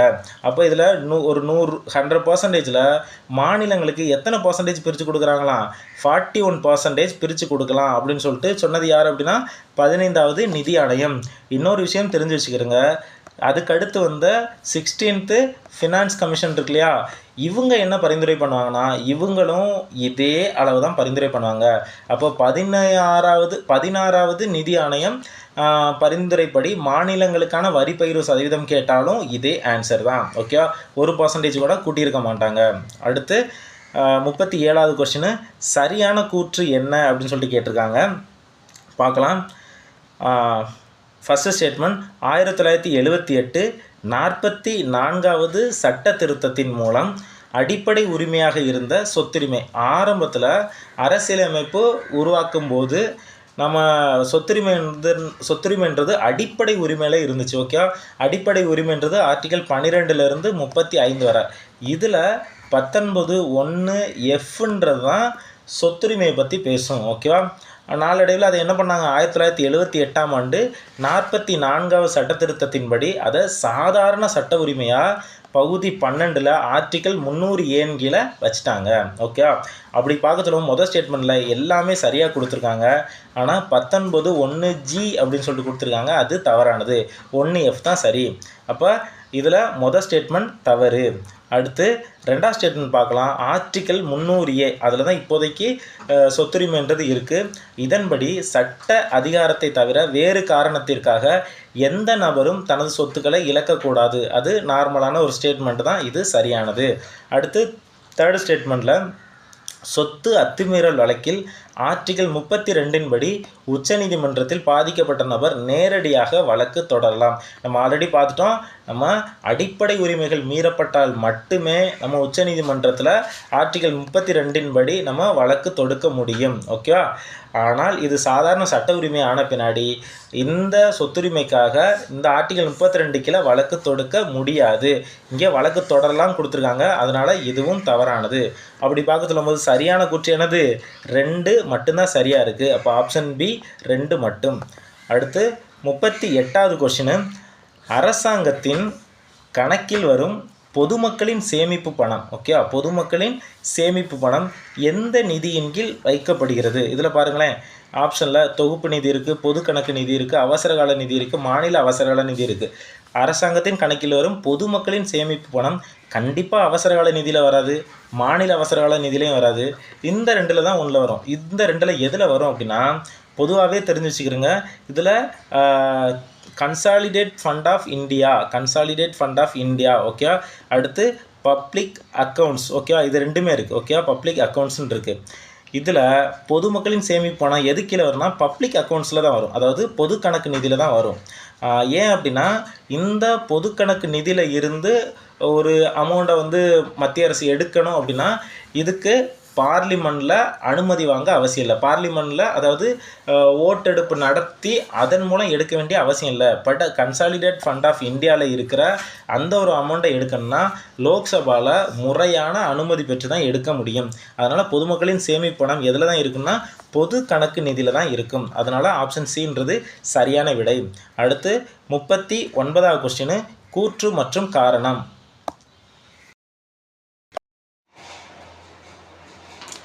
கூற்றில் என்ன சொல்கிறாங்கன்னா, மாநில அரசு மத்திய அரசிடம் வாங்கிய கடன் நிலுவையில் இருந்தாலும் அது வெளிநாடுகளில் இருந்து நேரடியாக புதிய கடன்களை தன்னிச்சையாக பெற முடியும் அப்படின்னு சொல்லி சொல்கிறாங்க. நம்ம ஏற்கனவே அந்த ஆர்டிக்கல் கீழே பார்த்தோம். மாநில அரசு வெளிநாடுகளிலிருந்து நேரடியாக புதிய கடன்களை தன்னிச்சையாக பெற முடியும்னா கண்டிப்பாக கிடையாது. அதனால தான் அந்த ஒரு கேஸ் சொன்னேன்.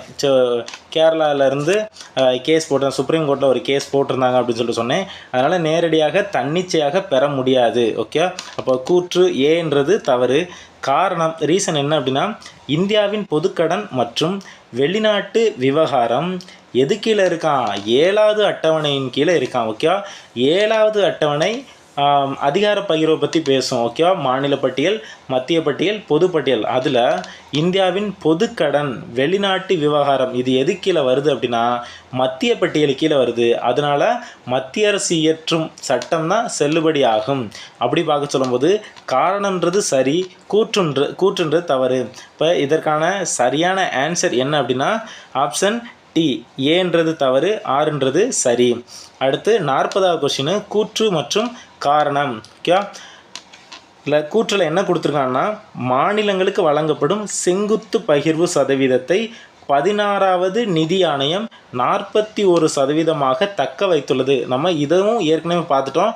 15வது நிதி ஆணையமும் எத்தனை % வச்சுருந்தாங்க? இதே 41% தான் வச்சுருந்தாங்க. 16வது நிதி ஆணையமும் அதே % தான் அப்படியே வச்சுருக்காங்க. அப்போ கூற்றுன்றது சரியானது தான். அடுத்து காரணம், ஜம்மு காஷ்மீர், லடாக் யூனியன் பிரதேச நிதி தேவையை மத்திய அரசே நேரடியாக கவனித்துக் கொள்கிறது. இதுவும் சரிதான். ஏன்னா ரெண்டுமே யூனியன் பிரதேசனால அதனோட நிதி தேவை யார் தான் பார்த்துக்குறா? மத்திய அரசு தான் பார்த்துக்குறாங்க. ஓகேவா? அப்படி பார்க்க சொல்லும்போது கூற்று, காரணம் ரெண்டுமே சரியாக தான் இருக்குது. அப்போ ஆப்ஷன் ஏ. ஓகேவா? அடுத்து 41வது கொஸ்டின், வறுமை என்பது வன்முறையின் மிக மோசமான வடிவம் என கூறியவர் யார் அப்படின்னா ஆப்ஷன் பி, காந்தி. ஓகே, இந்த ஸ்டேட்மெண்ட்டு முக்கியமான ஒரு ஸ்டேட்மெண்ட்டு. யார் சொன்னது அப்படின்னா காந்தியடிகள். அடுத்து 42வது கொஸ்டின், பொறுத்துக. பாருங்கள், ஒய்கே அலோக் குழு, லக்தவாலா குழு, சுரேஷ் டெண்டுல்கர் குழு. ஓகேவா? இந்த மூணுமே எதனுடன் சம்மந்தப்பட்டது அப்படின்னா பாவர்ட்டி. ஓகே, டேரெக்டாக கொஸ்டினில் கூட கேட்கலாம். பாவர்ட்டியோட சம்மந்தப்பட்ட முக்கியமான குழுக்கள் என்ன? அலோக் குழு, லக்தவாலா குழு, சுரேஷ் டெண்டுல்கர் குழு. இது எந்தெந்த வருஷம் கொண்டு வந்தாங்க அப்படின்னா ஒய்கே அலோக் குழு இருக்கு இல்லையா, அது 1979 கொண்டு வந்தாங்க. லக்தவாலா குழுன்றது 1989 கொண்டு வந்தாங்க. சுரேஷ் டெண்டுல்கர் குழுன்றது 2005 கொண்டு வந்தாங்க. அப்போ இதற்கான சரியான விடை ஆப்ஷன் ஏ, 312. ஓகேவா? அடுத்து 43வது கொஸ்டின், இந்திய வறுமையும் பிரிட்டிஷாரிற்கு ஒவ்வாத ஆட்சியும் ஓகேவா என்ற ஃபேமஸான நூலை எழுதியது யார் அப்படின்னா ஆப்ஷன் சி, தாதாபாய் நவ்ரோஜி. ஓகேவா? இந்தியாவின் முதுபெரும் மனிதர் இவர் தான். முதுபெரும் மனிதர் என்று அழைக்கப்படுவர் யார்? தாதாபாய் நவ்ரோஜி. அதே மாதிரி பிரிட்டிஷ் பார்லிமெண்ட்டில் முதல் முறையாக அங்கே உறுப்பினராக தேர்ந்தெடுக்கப்பட்ட முதல் நபர் யார் அப்படின்னா தாதாபாய் நவ்ரோஜி. அதாவது இந்தியாவிலேருந்து அங்கே எம்பி ஆனவர், பிரிட்டிஷ் பார்லிமெண்ட்டில் எம்பி ஆனவர் யார் அப்படின்னா தாதாபாய் நவ்ரோஜி. அடுத்து 44வது கொஸ்டின், எந்த ஆண்டு அடிப்படையாக கொண்டு தாதாபாய் நவ்ரோஜியால் வறுமை கோடு கணக்கிடப்பட்டது? Option D, 1867 to 1868. ஏன்னா இந்த காலங்களில் தான் இங்கே பஞ்சம் அதிகமாக இருக்கும். அந்த பஞ்சத்திற்கு மத்தியிலையும் அவங்க நிறைய ஆடம்பர செலவுகளை பிரிட்டிஷார் பண்ணிகிட்டு இருப்பாங்க. டெல்லி தர்பார் இந்த மாதிரி விஷயங்கள்லாம் நடத்திட்டு இருப்பாங்க.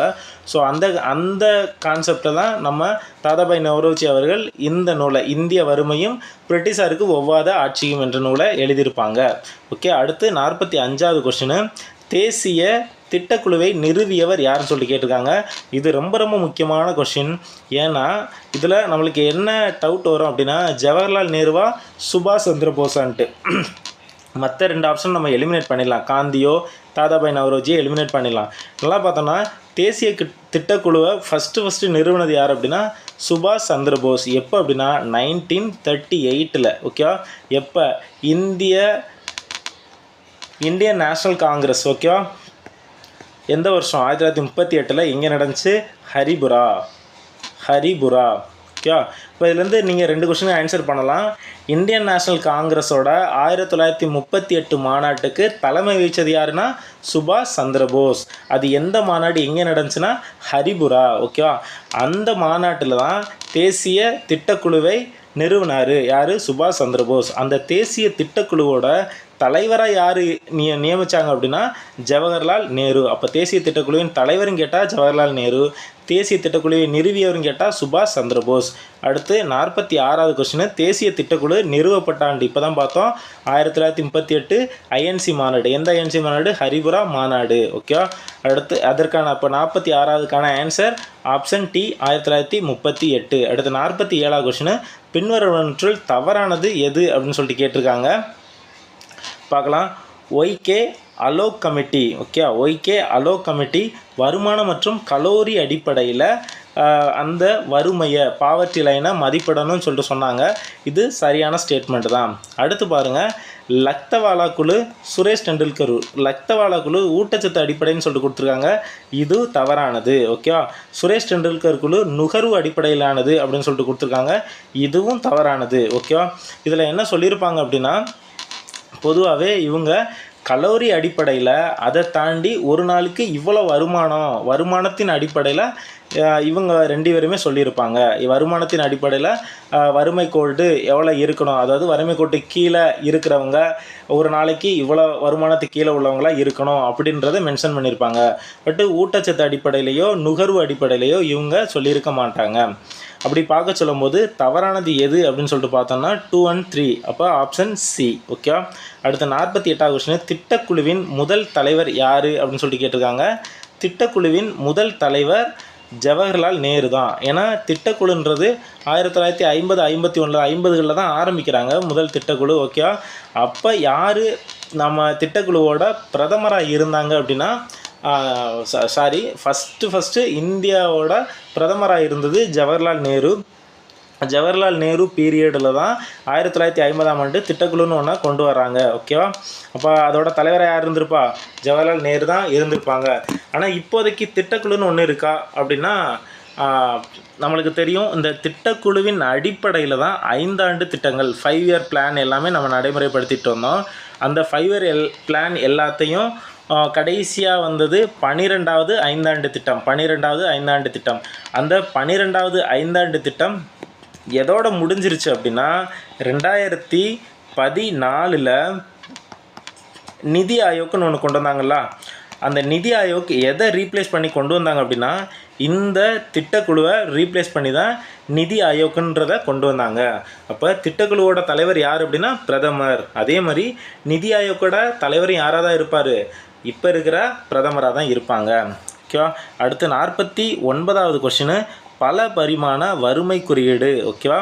பல பரிமாண வறுமை குறியீடு இப்போ ரீசெண்டாக இந்த ஏரியாவிலேருந்து கொஸ்டின்ஸ் அதிகமாக கேட்டுட்ருக்காங்க. பாவர்ட்டி அப்படின்ற டாப்பிக்கில் இந்த பல பரிமாண வறுமை குறியீடு அப்படின்றது ரொம்பவே முக்கியமானது. இந்த பல பரிமாண வறுமை குறியீடு எத்தனை குறிகாட்டிகளை அடிப்படையாக கொண்டு அளவிடப்படுகிறதுனா 10 குறிகாட்டிகள். ஓகேவா. இதை 3 சப்டாப்பிக்காக பிரிப்பாங்க. என்ன அப்படின்னா, ஹெல்த்து, எஜுகேஷன், அடுத்து லிவிங் ஸ்டாண்டர்ட். ஓகேவா. Living standard. ஓகேவா. இந்த மாதிரி 3 சிறு தலைப்புகளாக பிரித்து ஹெல்த்து கீழே ஒரு 2 இண்டிகேட்டர் வச்சுருப்பாங்க. ஓகேவா. ஹெல்த்து கீழே ஒரு 2 இண்டிகேட்டர், அடுத்து எஜுகேஷனு கீழே ஒரு 2 இண்டிகேட்டர், லிவிங் ஸ்டாண்டர்டு கீழே ஒரு 6 இண்டிகேட்டர் வச்சுருப்பாங்க. இப்படி தான் பிரித்து வச்சுருப்பாங்க. ஓகேவா. இது என்ன அப்படின்னா உலக அளவில் ஓகேவா, உலக அளவில் தான் இந்த 10 இண்டிகேட்டர் வச்சுருப்பாங்க. ஆனால் இந்தியாவில் பார்த்தோன்னா, இது ரீசெண்டாக கரண்ட் அஃபேர்ஸில் ஒரு விஷயம். இந்தியாவில் பார்த்தோன்னா இந்த பல பரிமாண வறுமை குறியீடை யார் கணக்கிடுறாங்க அப்படின்னா நிதி ஆயோக் தான். ஓகே. நிதி ஆயோக் தான். உலக அளவில் 10 இண்டிகேட்டர் தான் பயன்படுத்துகிறாங்க. ஆனால் இந்தியாவில் பார்த்தோன்னா 12 இண்டிகேட்டர் பயன்படுத்துகிறாங்க அப்படின்ற விஷயத்த தெரிஞ்சு வச்சுக்கிறோங்க. இந்த 12 இண்டிகேட்டர் நார்மலாக இருக்கிற 10 இண்டிகேட்டரோட இந்த 2 இண்டிகேட்டர் எக்ஸ்ட்ரா இருக்கு இல்லையா, அது என்ன அப்படின்னா, ஒன்று மெட்டர்னல் ஹெல்த். ஓகேவா. Maternal health. ஓகேவா. அடுத்து இன்னொன்று என்னென்னா, பேங்க் அக்கௌண்ட் எல்லாட்டையும் இருக்கா அப்படின்றதையும் வச்சுருக்காங்க. அதனால தான் இந்த பேங்க் அக்கௌண்ட்டுன்ற ஒரு கான்செப்ட் கொண்டு வந்தனால தான் ஜன்தன் சொல்லிட்டு ஒரு ஸ்கீம் கொண்டு வந்து எல்லாருக்குமே பேங்க் அக்கௌண்ட்டு க்ரியேட் பண்ணணும் அப்படின்னு சொல்லிட்டு மத்திய அரசு ஒரு ஸ்கீம் கொண்டு வந்திருந்தாங்க. ஓகே. இப்போ இந்த கொஸ்டினை பொறுத்தளவு பல பரிமாண வறுமை குறியீடு எத்தனை குறியீட்டுகளை அடிப்படையாக கொண்டு அளவிடப்படுகிறதுனா, ஆப்ஷனில் பாருங்கள் 12 இருக்குது. ஆனால் உலக அளவில் பார்க்க சொல்லும்போது 10 இண்டிகேட்டர் தான். ரீசன்ட் கரண்ட் அஃபேர்ஸில் 2 ஆட் பண்ணி கொடுத்துருக்காங்க. இந்தியாவில் 12 இண்டிகேட்டர் பயன்படுத்துகிறோம். ஓகே. பின் வருவனவற்றில் பல பரிமாண வறுமை குறியீடு தொடர்புடையது எது? இப்போ தான் பார்த்தோம், ஹெல்த்து, எஜுகேஷன், லிவிங் ஸ்டாண்டர்ட். பாருங்கள், ஹெல்த்து, எஜுகேஷன், லிவிங் ஸ்டாண்டர்ட் இந்த 3மே இருக்குது. இதில் பெண்கள் முன்னேற்றம் அப்படின்னு சொல்லிட்டு ஏதாவது கொடுத்துருக்காங்களா அப்படின்னா, பெண்கள் முன்னேற்றம் சொல்லிட்டு தனிப்பட்ட முறையில் எதுவுமே மென்ஷன் பண்ணல. அப்போ இதனுடைய தொடர்புடையது என்ன அப்படின்னா, ஆப்ஷன் பி 1, 2 and 3 தான் சரியான விடை. இந்த 49வது கொஸ்டினில் அது ரொம்பவே கவனமாக நம்ம பார்க்கணும். ஒருவேளை உலக அளவில் பொதுவான குறியீடுகள் அப்படின்னு சொல்லிட்டு கேட்டாங்க அப்படின்னா 10, ஓகேவா. அதே இது இந்திய அளவில் அப்படின்னு சொல்லிட்டு ஸ்பெசிஃபை பண்ணி கேட்டாங்கன்னா 12. பொதுவாகவே இந்த மாதிரி கொஸ்டின் கேட்க சொல்லும்போது இந்தியாவை அடிப்படையாக வச்சு தான் கேட்பாங்க. அதனால் இந்த கொஸ்டினுக்கான ஆன்சர் 12, சீன்றதான் சரியான விடை. அடுத்து 51வது கொஸ்டின், வறுமை ஒழிப்பு திட்டங்கள் மற்றும் ஆண்டுகள். டேரெக்டாக இது எல்லாமே முக்கியமான ஆண்டுகள். நம்ம 11th புக்கில் 11th எக்கனாமி புக்கில் ஒரு பாக்ஸ் கொடுத்துருப்பாங்க, அதில் இது எல்லாம் இருக்கும். இது ரெகுலராகவே எல்லா எக்ஸாம்ஸ்லையும் கேட்டுகிட்டே வர்றாங்க. அதனால் ஆண்டுகளை வந்து அட்லீஸ்ட் இந்த ஆண்டுகள்னாலும் மனப்பாடம் பண்ணி வச்சுக்கிறோங்க. பாருங்கள், ஒருங்கிணைந்த ஊரக வளர்ச்சி திட்டம் இது எந்த வருஷம் கொண்டு வந்தாங்கன்னா 1978. அடுத்து இந்திரா ஆவாஸ் யோஜனா. இந்திரா ஆவாஸ் யோஜனா எப்போ கொண்டு வந்தாங்கன்னா 1985. அடுத்து வேலைக்கு உணவு திட்டம் எப்போ கொண்டு வந்தாங்க 1977. அடுத்து ஜவஹர் வேலைவாய்ப்பு திட்டம் எப்போ கொண்டு வந்தாங்க 1989. அப்படி பார்க்க சொல்லும்போது இதற்கான சரியான விடை என்னென்னா ஆப்ஷன் பி 3, 4 and 1, 2. ஓகே. அடுத்து 52வது கொஷின், ரங்கராஜன் குழு ஓகே அமைக்கப்பட்ட ஆண்டு எது அப்படின்னு சொல்லிட்டு கேட்டிருக்காங்க. ரங்கராஜன் குழுவும் எது சம்மந்தமாக அமைச்சாங்க அப்படின்னா பாவர்ட்டி லைனை ஃபிக்ஸ் பண்ணுறதுக்கு தான். ஓகே, இன்றைக்கி பிலோ பாவர்ட்டி லைன் சொல்லிட்டு சொல்கிறோம் இல்லையா.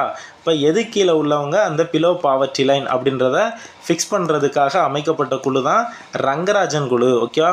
இதை யார் அமைச்சாங்கன்னா நம்ம பிளானிங் கமிஷன் தான் அமைச்சிருப்பாங்க. ஓகே, நம்மளோட பிளானிங் கமிஷன் தான் இந்த ரங்கராஜன் குழு அமைச்சிருப்பாங்க. எதுக்காக?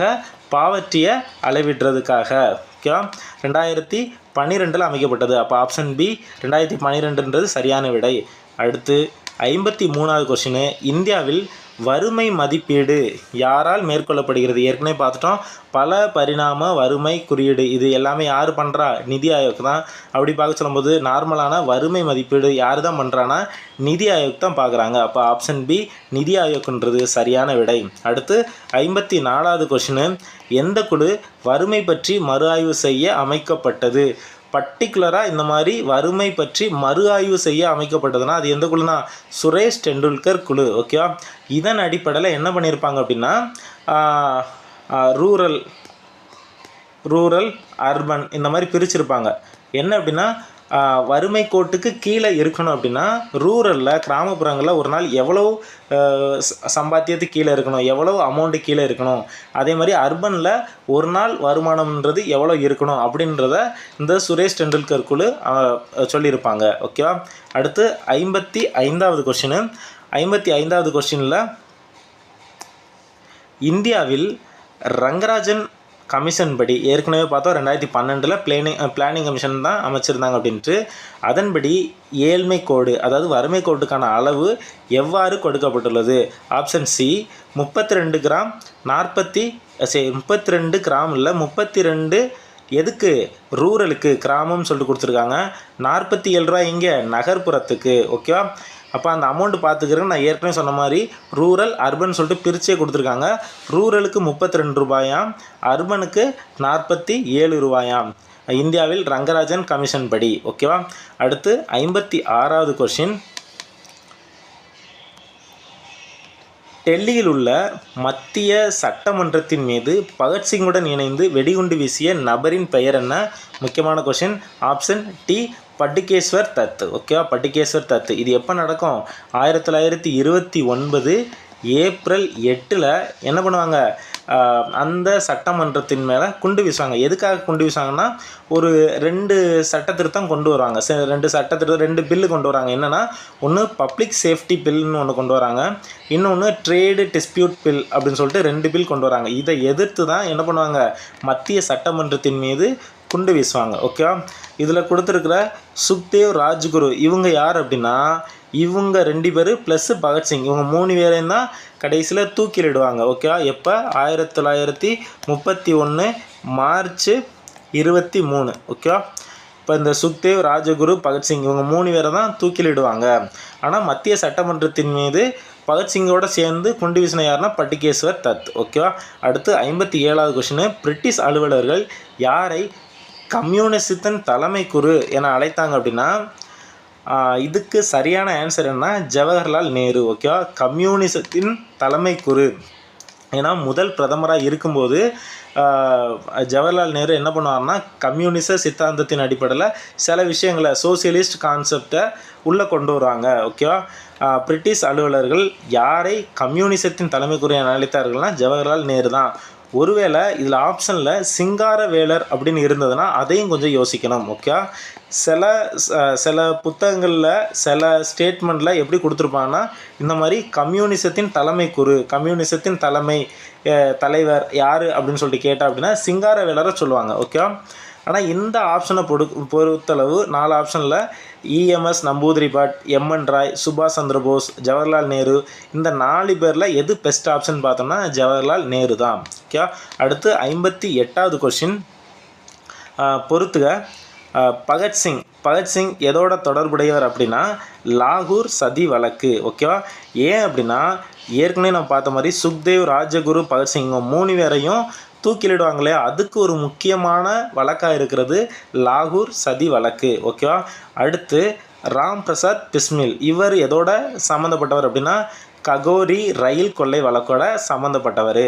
அடுத்து உத்தம் சிங், மைக்கேல் ஓ டயர். ஓகேவா? அந்த மைக்கேல் ஓ டயர் எங்கே வருவாங்க அப்படின்னா ஜாலியன் வாலாபாக் படுகொலையில் அந்த இது நடத்துனதில் ஒரு முக்கியமான நபராக இருப்பவர் யார் அப்படின்னா மைக்கேல் ஓ டயர். ஓகே, இது 1920களில் நடந்த இந்த ஒரு விஷயம், 1920களில் நடந்த இந்த ஒரு விஷயம் 1940 என்ன பண்ணுறாரு அப்படின்னா 1940 இந்த மைக்கேல் ஓ டயர்ன்றவரை லண்டனில் வச்சு உத்தம் சிங் கொலை பண்ணுறாரு. ஓகேவா? அப்போ இந்த உத்தம் சிங் யாரோட தொடர்புடையவர் அப்படின்னா மைக்கேல் ஓ டயரை கொலை பண்ணவர். ஓகே, அடுத்து சூர்யா சென்ன்றது சிட்டகாங் ஆயுதசாலை தாக்குதலோட தொடர்புடையவர். இப்போ இதற்கு சரியான விடை என்னென்னா ஆப்ஷன் எந்த ஆப்ஷன் வரும்னா ஆப்ஷன் சி 3142. ஓகே, அடுத்து 59வது கொஸ்டின் கூற்று என்ன கொடுத்துருக்காங்க அப்படின்னா 1940 லாகூர் மாநாட்டில் முஸ்லீம் லீக் பாகிஸ்தான் தீர்மானத்தை நிறைவேற்றியது. இதை ஒரு ஸ்டேட்மெண்ட்டாக பார்க்க சொல்லுமோ அதுக்குள்ளே எவ்வளோ ஃபேக்ட் இருக்கோ அந்த ஃபேக்டெல்லாம் நீங்கள் எடுத்துக்கிறீங்க. ஓகேவா? அப்போ லாகூர் மாநாடு எப்போ நடந்துச்சு? 1940 நடந்துச்சு. அங்கே முஸ்லீம் லீக் பாகிஸ்தான் தீர்மானத்தை நிறைவேற்றியது. அப்போ பாகிஸ்தான் தீர்மானம் எப்பொழுது நிறைவேற்றப்பட்டதுன்னா 1940 லாகூர் மாநாட்டில் அப்படின்றத ஒரு ஸ்டேட்மெண்ட்டில் எவ்வளோ ஃபேக்சுவல் இன்ஃபர்மேஷன் வருதோ அது எல்லாத்தையும் நோட் பண்ணி வச்சுக்கிடுங்க.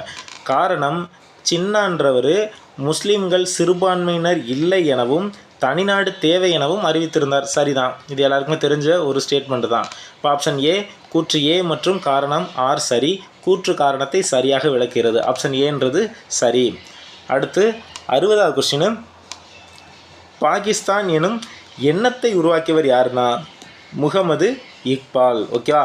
இந்த ரஹ்மத் அலி யார் அப்படின்னா இந்த பாகிஸ்தான்ற அந்த வேர்டை ஃபஸ்ட்டு சொன்னது யார் அப்படின்னா ரஹ்மத் அலி தான். ஓகேவா? இந்த டேம் அந்த பாகிஸ்தான்ற டேமை காயின் பண்ணது யாருன்னா ரஹ்மத் அலி. ஆனால் இந்த எண்ணத்தை உருவாக்கியவர் யாருன்னா முகமது இக்பால். அப்போ இந்த கொஸ்டினுக்கான சரியான விடை ஆப்ஷன் டி முகமது இக்பால். அடுத்து 61வது கொஸ்டின் கராச்சி காங்கிரஸ் மாநாடு இப்படின்னு வந்துருச்சுனாலே நம்மளுக்கு தெரியும். இதுக்கு முன்னாடி போன டெஸ்ட்லேயே நம்ம பார்த்துருந்தோம். ஒவ்வொரு காங்கிரஸ் மாநாடும் யார் தலைமை வைத்திருந்தாய் ஐஎன்சியில் முக்கியமான மாநாடுகள் பார்த்துருந்தோம். அந்த வகையில் 1931 யார் தலைமையில் மாநாடு நடந்திருக்கும்? வல்லபாய் படேல் தலைமையில் நடந்திருக்கும். எங்கே நடந்திருக்கும்? கராச்சியில் நடந்திருக்கும். அப்போ 1931 ஐஎன்சி மாநாட்டுக்கு தலைமை வச்சவர் யாருன்னா வல்லபாய் படேல். அது எங்கே நடந்திருக்கும்? கராச்சியில் நடந்திருக்கும். ஓகேவா? அதில் முக்கியமாக எதை பற்றி பேசியிருப்பாங்க? அடிப்படை உரிமைகளை பற்றி பேசியிருப்பாங்க, அடிப்படை கடமைகள் இதை பற்றி பேசியிருப்பாங்க. இந்த விஷயம் மட்டும் தெரிஞ்சுக்கிட்டால் போதும். இப்போ 61க்கு சரியான விடை ஆப்ஷன் டி வல்லபாய் படேல். அடுத்து 62வது கொஸ்டின் ஸ்டேட்மெண்ட் 1 நான் ஏன் நாத்திகனாக இருக்கிறேன். எல்லாருக்குமே தெரிஞ்ச ஃபேமஸான ஒரு புத்தகம். இன்னொன்று என்னென்னா ஆல்ரெடி டிஎன்பிசியில் கேட்ட ஒரு புத்தகம். ஓகேவா? நான் ஏன் நாத்திகனாக இருக்கிறேன். இந்த புத்தகம் எழுதின யாருன்னா பகத்சிங். அடுத்து சிட்டகாங் ஆயுத கிடங்கு, இது ஏற்கனவே நம்ம பார்த்துட்டோம். ஓகேவா? சிட்டகாங் ஆயுத கிடங்கு சூர்யா சென்னோட தொடர்புடையது. அதில் இருக்கிற இன்னொரு நபர் தான் யார்? கல்பனா தத். ஓகேவா? அப்போ 3 2 ஃபஸ்ட்டு 3 வரணும், அடுத்து 2 வரணும். 3 2 வர்ற மாதிரி 2 ஆப்ஷன் தான் இருக்குது. ஓகேவா? மீதி 2ஐயும் எலிமினேட் பண்ணிடலாம். அடுத்து பாருங்கள், இது ரெண்டை வச்சு அதுக்கடுத்து ஹிந்துஸ்தான் சோஷலிஸ்ட் ரிப்பப்ளிக்கன். ஓகேவா, இது பகத்சிங்கோட தொடர்புடையதான். இருந்தாலும் இன்னொரு விஷயம் என்ன பார்க்கணும்னா, ஹிந்துஸ்தான் ரிப்பப்ளிக் அசோசியேஷன் சொல்லிட்டு 1924 ஆரம்பிக்கிறாங்க.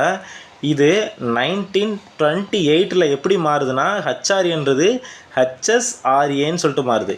ஹிந்துஸ்தான் சோசியலிஸ்ட் ரிப்பப்ளிக் அசோசியேஷன் சொல்லிட்டு 1928 பேர் மட்டும்தான் மாறுது.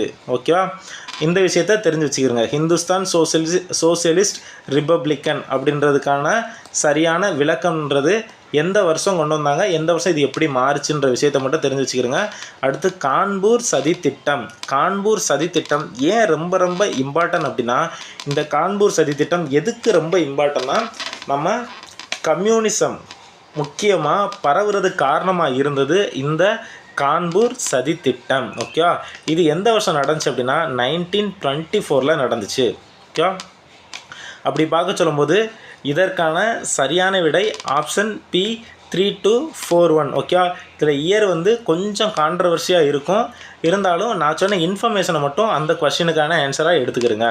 அடுத்து 63வது கொஷினு, மீரட் வழக்கில் அகைன் பாருங்களேன், எப்படி கான்பூர் சதித்திட்டம் கம்யூனிசம் பரவ முக்கியமான காரணமாக இருந்துச்சோ அதே மாதிரி மீரட் வழக்கு இதுவும் கம்யூனிசம் சார்ந்த ஒரு வழக்கு தான். ஏன்னா கம்யூனிஸ்டுகள் தொழிற்சாலையில் அதிகமான போராட்டங்களை எல்லாம் நடத்துவாங்க. மத்திய பிரிட்டிஷ் அரசாங்கத்தை எதிர்த்து அதிகமாக குரல் கொடுப்பாங்க.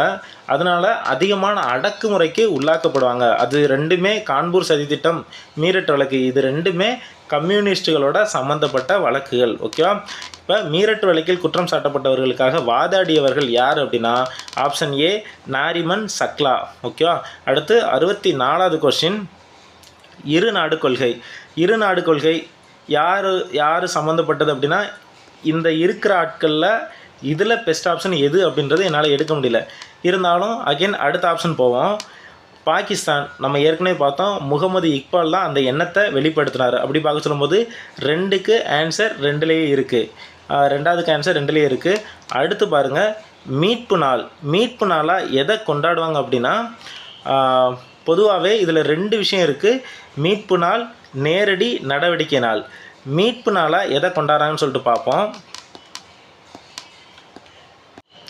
நம்ம ஏற்கனவே இதுக்கு முன்னாடி பார்த்துருந்தோம் லாகூர் செஷன். ஓகேவா, லாகூர் செஷன் சொல்லிட்டு பார்த்துருந்தோம். அந்த லாகூர் செஷன் எப்போ நடந்துச்சு, 1940 நடந்துச்சு. யார் தலைமையில், முகமது அலி சின்னா தலைமையில் நடந்துச்சு. ஓகேவா, நல்லா ஞாபகம் வச்சுக்கிறோங்க. இதற்கு முன்னாடி என்ன நடந்திருக்கும் அப்படின்னா 1939 பிரிட்டிஷ் கவர்மெண்ட் என்ன பண்ணுவாங்கன்னா, இந்தியர்களை கேட்காமலே இந்திய சிப்பாய்களை போரில் ஈடுபடுத்துவாங்க. அதனால் என்ன பண்ணுவாங்கன்னா, அந்த கவர்மெண்ட்டில் இந்தியாவில் அப்போ 1935 தேர்தல் நடந்திருக்கும். தேர்தல் நடந்து அப்போ வழக்கம் போல் ஆட்சிகள் நடந்துக்கிட்டு இருக்கும், ஆட்சியாளர்கள் எல்லாம் இருப்பாங்க. 1939 நடந்த இந்த விஷயத்துக்கு எதிர்ப்பு தெரிவித்து எல்லா மாகாணத்துலேயும் எல்லாருமே ராஜினாமா பண்ணிடுவாங்க. ஓகே, அப்படி பார்க்க சொல்லும்போது அந்த காங்கிரஸ் தான் 1935 தேர்தலில் அதிகமான இடங்களில் வெற்றி பெற்று ஆட்சி பண்ணிகிட்ருப்பாங்க. இப்போ காங்கிரஸ் ரிசைன் பண்ணிவிடுவாங்க. காங்கிரஸ் ரிசைன் பண்ண அந்த ஒரு நாளை தான் மீட்பு நாளாக கொண்டாடுவாங்க. ஓகே, அப்போ இதற்கான சரியான விடை என்ன அப்படின்னா மார்ச் 1940, அதுதான் அந்த லாகூர் செஷன். அடுத்து நேரடி நடவடிக்கை நாளாக எதை கொண்டாடுவாங்க அப்படின்னா, நல்லா ஞாபகம் வச்சுக்கிறேங்க, 1946 கேபினட் மிஷன் ஃபார்ம் பண்ணுவாங்க. ஓகே, கேபினட் மிஷன் ஃபார்ம் பண்ணுவாங்க. அந்த கேபினட் மிஷன் பிளான் தோல்வி அடைஞ்சிரும். ஓகே, அதுக்கு பின்னாடி நிறைய விஷயங்கள் இருக்குது, இருந்தாலும் தெரிஞ்சு வச்சுக்கிறேன். கேபினட் மிஷன் பிளான் தோல்வி அடைஞ்சிரும். அந்த நாளை தான் அவங்க நேரடி நடவடிக்கை நாளாக கொண்டாடுவாங்க. அது என்னைக்கு அப்படின்னா 16 ஆகஸ்ட் 1946. இப்போ இதற்கு பின்னாடி இருக்கிற அந்த கதையில் தெரிஞ்சு வச்சுக்கிறோங்க. இப்போ இருநாடு கொள்கையோட சம்மந்தப்பட்டது யார் அப்படின்னா வாசிர் ஹாசன். இதிலிருந்து என்ன தெரியுது அப்படின்னா, இதற்கான சரியான விடை ஆப்ஷன் சி 1, 2, 4 and 3. இதில் நம்ம தெரிஞ்சுக்கிற வேண்டிய விஷயம், மீட்பு நாள், நேரடி நடவடிக்கை நாள் என்னைக்கு நடந்துச்சு, எதனால் நடந்துச்சு அப்படின்ற விஷயத்த தெரிஞ்சு வச்சுக்கிறோங்க. அடுத்து 65வது கொஸ்டின், சிட்டகாங் ஆர்மரின்னு வந்துருச்சு. சிட்டகாங் ஆர்மரின்னு வந்துருச்சுனாலே யார் யார் தான் வருவா? கல்பனா தத், சூர்யா சென் இவங்க 2 பேரும் தான் பெரும்பான்மையாக வருவாங்க. பகத்சிங், சுக்தேவ் இதோட சம்மந்தப்பட்டவங்க கிடையாது. ஆனாலும் சிட்டகாங் ஆர்மரி ரைடர்ஸ் ரெமினிசன்சஸ் என்ற நூலில் புரட்சிகர இளைஞர்கள் நம்பிக்கையுடன் போரிட்டால் அரசாங்கத்தை எதிர்த்து போராட முடியும் என்று கூறியவர் யார் அப்படின்னா இவங்க 2 பேரில் கல்பனா தத் தான் இந்த ஸ்டேட்மெண்ட்டை சொல்லியிருப்பாங்க அப்படின்ற விஷயத்தை தெரிஞ்சு வச்சுக்கோங்க. அடுத்து எல்லாமே மேக்ஸ் கொஸ்டின், அது 80 வரை மேக்ஸ் கொஸ்டின் இருக்கும். அதுக்கு தனி வீடியோ அப்லோட் பண்ணியாச்சு, அதை தெளிவாக பார்த்துக்கோங்க. அடுத்து 81வது கொஸ்டின், சரியான கூற்றை காண்க. தமிழ் புதல்வன் திட்டம். ஓகேவா, எல்லாருக்குமே ஃபெமிலியரான ஒரு ஸ்கீம் தான். ஓகேவா, இதில் சரியானது எது அப்படின்னு சொல்லிட்டு பார்ப்போம். இந்த திட்டம் ஆகஸ்ட் 9, 2024 தொடங்கப்பட்டது அப்படின்ற ஸ்டேட்மெண்ட்டு சரியானது தான். ஓகேவா, இது சென்னை அரசு கல்லூரியில் தொடங்கப்பட்டதுன்றது தவறானது. இது எங்கே தொடங்கினாங்க அப்படின்னா கோவையில் தொடங்கியிருப்பாங்க. ஓகேவா, இது எங்கே தொடங்கியிருப்பாங்க அப்படின்னா கோவையில் தொடங்கியிருப்பாங்க. அடுத்து 3வது ஸ்டேட்மெண்ட்டு, தகுதியான மாணவர்களுக்கு மாதந்தோறும் 1500 வழங்கப்படுகின்ற இருக்குது. 1500 1000 ரூபாய் தான். ஓகேவா, அடுத்து டி ஆப்ஷன்னு, இதன் மூலம் உயர்கல்வியில் மாணவர்களின் இடைநிற்றல் குறையும். இது டைரக்டான ஒரு ஸ்டேட்மெண்ட் தான். இப்போ தமிழ் புதல்வன் திட்டத்தில் எது சரியான விடை அப்படின்னா ஆப்ஷன் ஏவும் ஆப்ஷன் டியும் சரியாக இருக்குது. அப்படி பார்க்க சொல்லும்போது ஆப்ஷன் சி அப்படின்றது சரியான விடை. இதில் முக்கியமானது என்ன, சென்னை அரசு கல்லூரியில் தொடங்கப்பட்டது இருக்குது, இல்லை கோயம்புத்தூர் கோவையில் இது தொடங்கப்பட்டது. அடுத்து 82வது கொஸ்டின், தமிழ்நாடு உயர்கல்வி உறுதி திட்டம். பேர் வேணால் கொஞ்சம் வித்தியாசமாக தெரியலாம், ஆனால் இது என்ன திட்டம் அப்படின்னா புதுமை பெண் திட்டம். எப்படி மாணவர்களுக்கு தமிழ் புதல்வன் திட்டமோ அதே மாதிரி மாணவிகளுக்கு புதுமை பெண் திட்டம். ஓகே, அந்த புதுமை பெண் திட்டம்ன்றது என்னது, மூவலூர் ராமாமிர்தம் அம்மையார் உயர்கல்வி உறுதி திட்டம். ஓகேவா, இது மாணவிகளுக்கு நிதி உதவி வழங்குதல். இந்த ஸ்டேட்மெண்ட்டு சரி. மாணவ மாணவியருக்கு கிடையாது, 3ஆம் பாலினத்தவருக்குன்னு சொல்லிட்டு ஸ்பெசிஃபிக்காக சொல்லலை, பெற்றோருக்கு கிடையாது. ஓகே, இப்போ இதற்கான சரியான விடை ஆப்ஷன் ஏ மட்டும். அடுத்து 83வது கொஸ்டின், கட்டணமில்லா பேருந்து பயணச்சலுகை கொண்டு வரப்பட்ட ஆண்டு எப்போ அப்படின்னா 2007-8. முதல் முறையாக 2007-8 என்ன பண்ணியிருப்பாங்க, ஃப்ரீ பஸ் பாஸ் கொண்டு வந்திருப்பாங்க. யாருக்கு, காலேஜ் படிக்கிற பிள்ளைங்களுக்கு ஃப்ரீ பஸ் பாஸ் 2007-8 கொண்டு வந்திருப்பாங்க. ஓகே, இதில் 2021 May 8 என்ன கொண்டு வருவாங்கன்னா விடியல் பயணத்திட்டம். விடியல் பயணத்திட்டம் இது பேருந்தோடு சம்மந்தப்பட்டு இருக்கிறதுனால இதை சொல்கிறேன். விடியல் பயணத்திட்டம் 2021 கொண்டு வந்திருப்பாங்க. அடுத்து 84வது கொஸ்டின், பொறுத்துக. முக்கியமான பல்கலைக்கழகம் எந்த வருஷம் ஆரம்பித்தாங்க அப்படின்றது இதில் இருக்குது. ஓகே, அண்ணா பல்கலைக்கழகம் எப்போ ஆரம்பித்தாங்க, 1857. சிப்பாய் கழகம் நடந்த அந்த வருஷத்தில் ஆரம்பிக்கப்பட்டதான் சென்னை பல்கலைக்கழகம். அடுத்து அண்ணாமலை பல்கலைக்கழகம் எப்போ ஆரம்பிக்கப்பட்டது, 1929.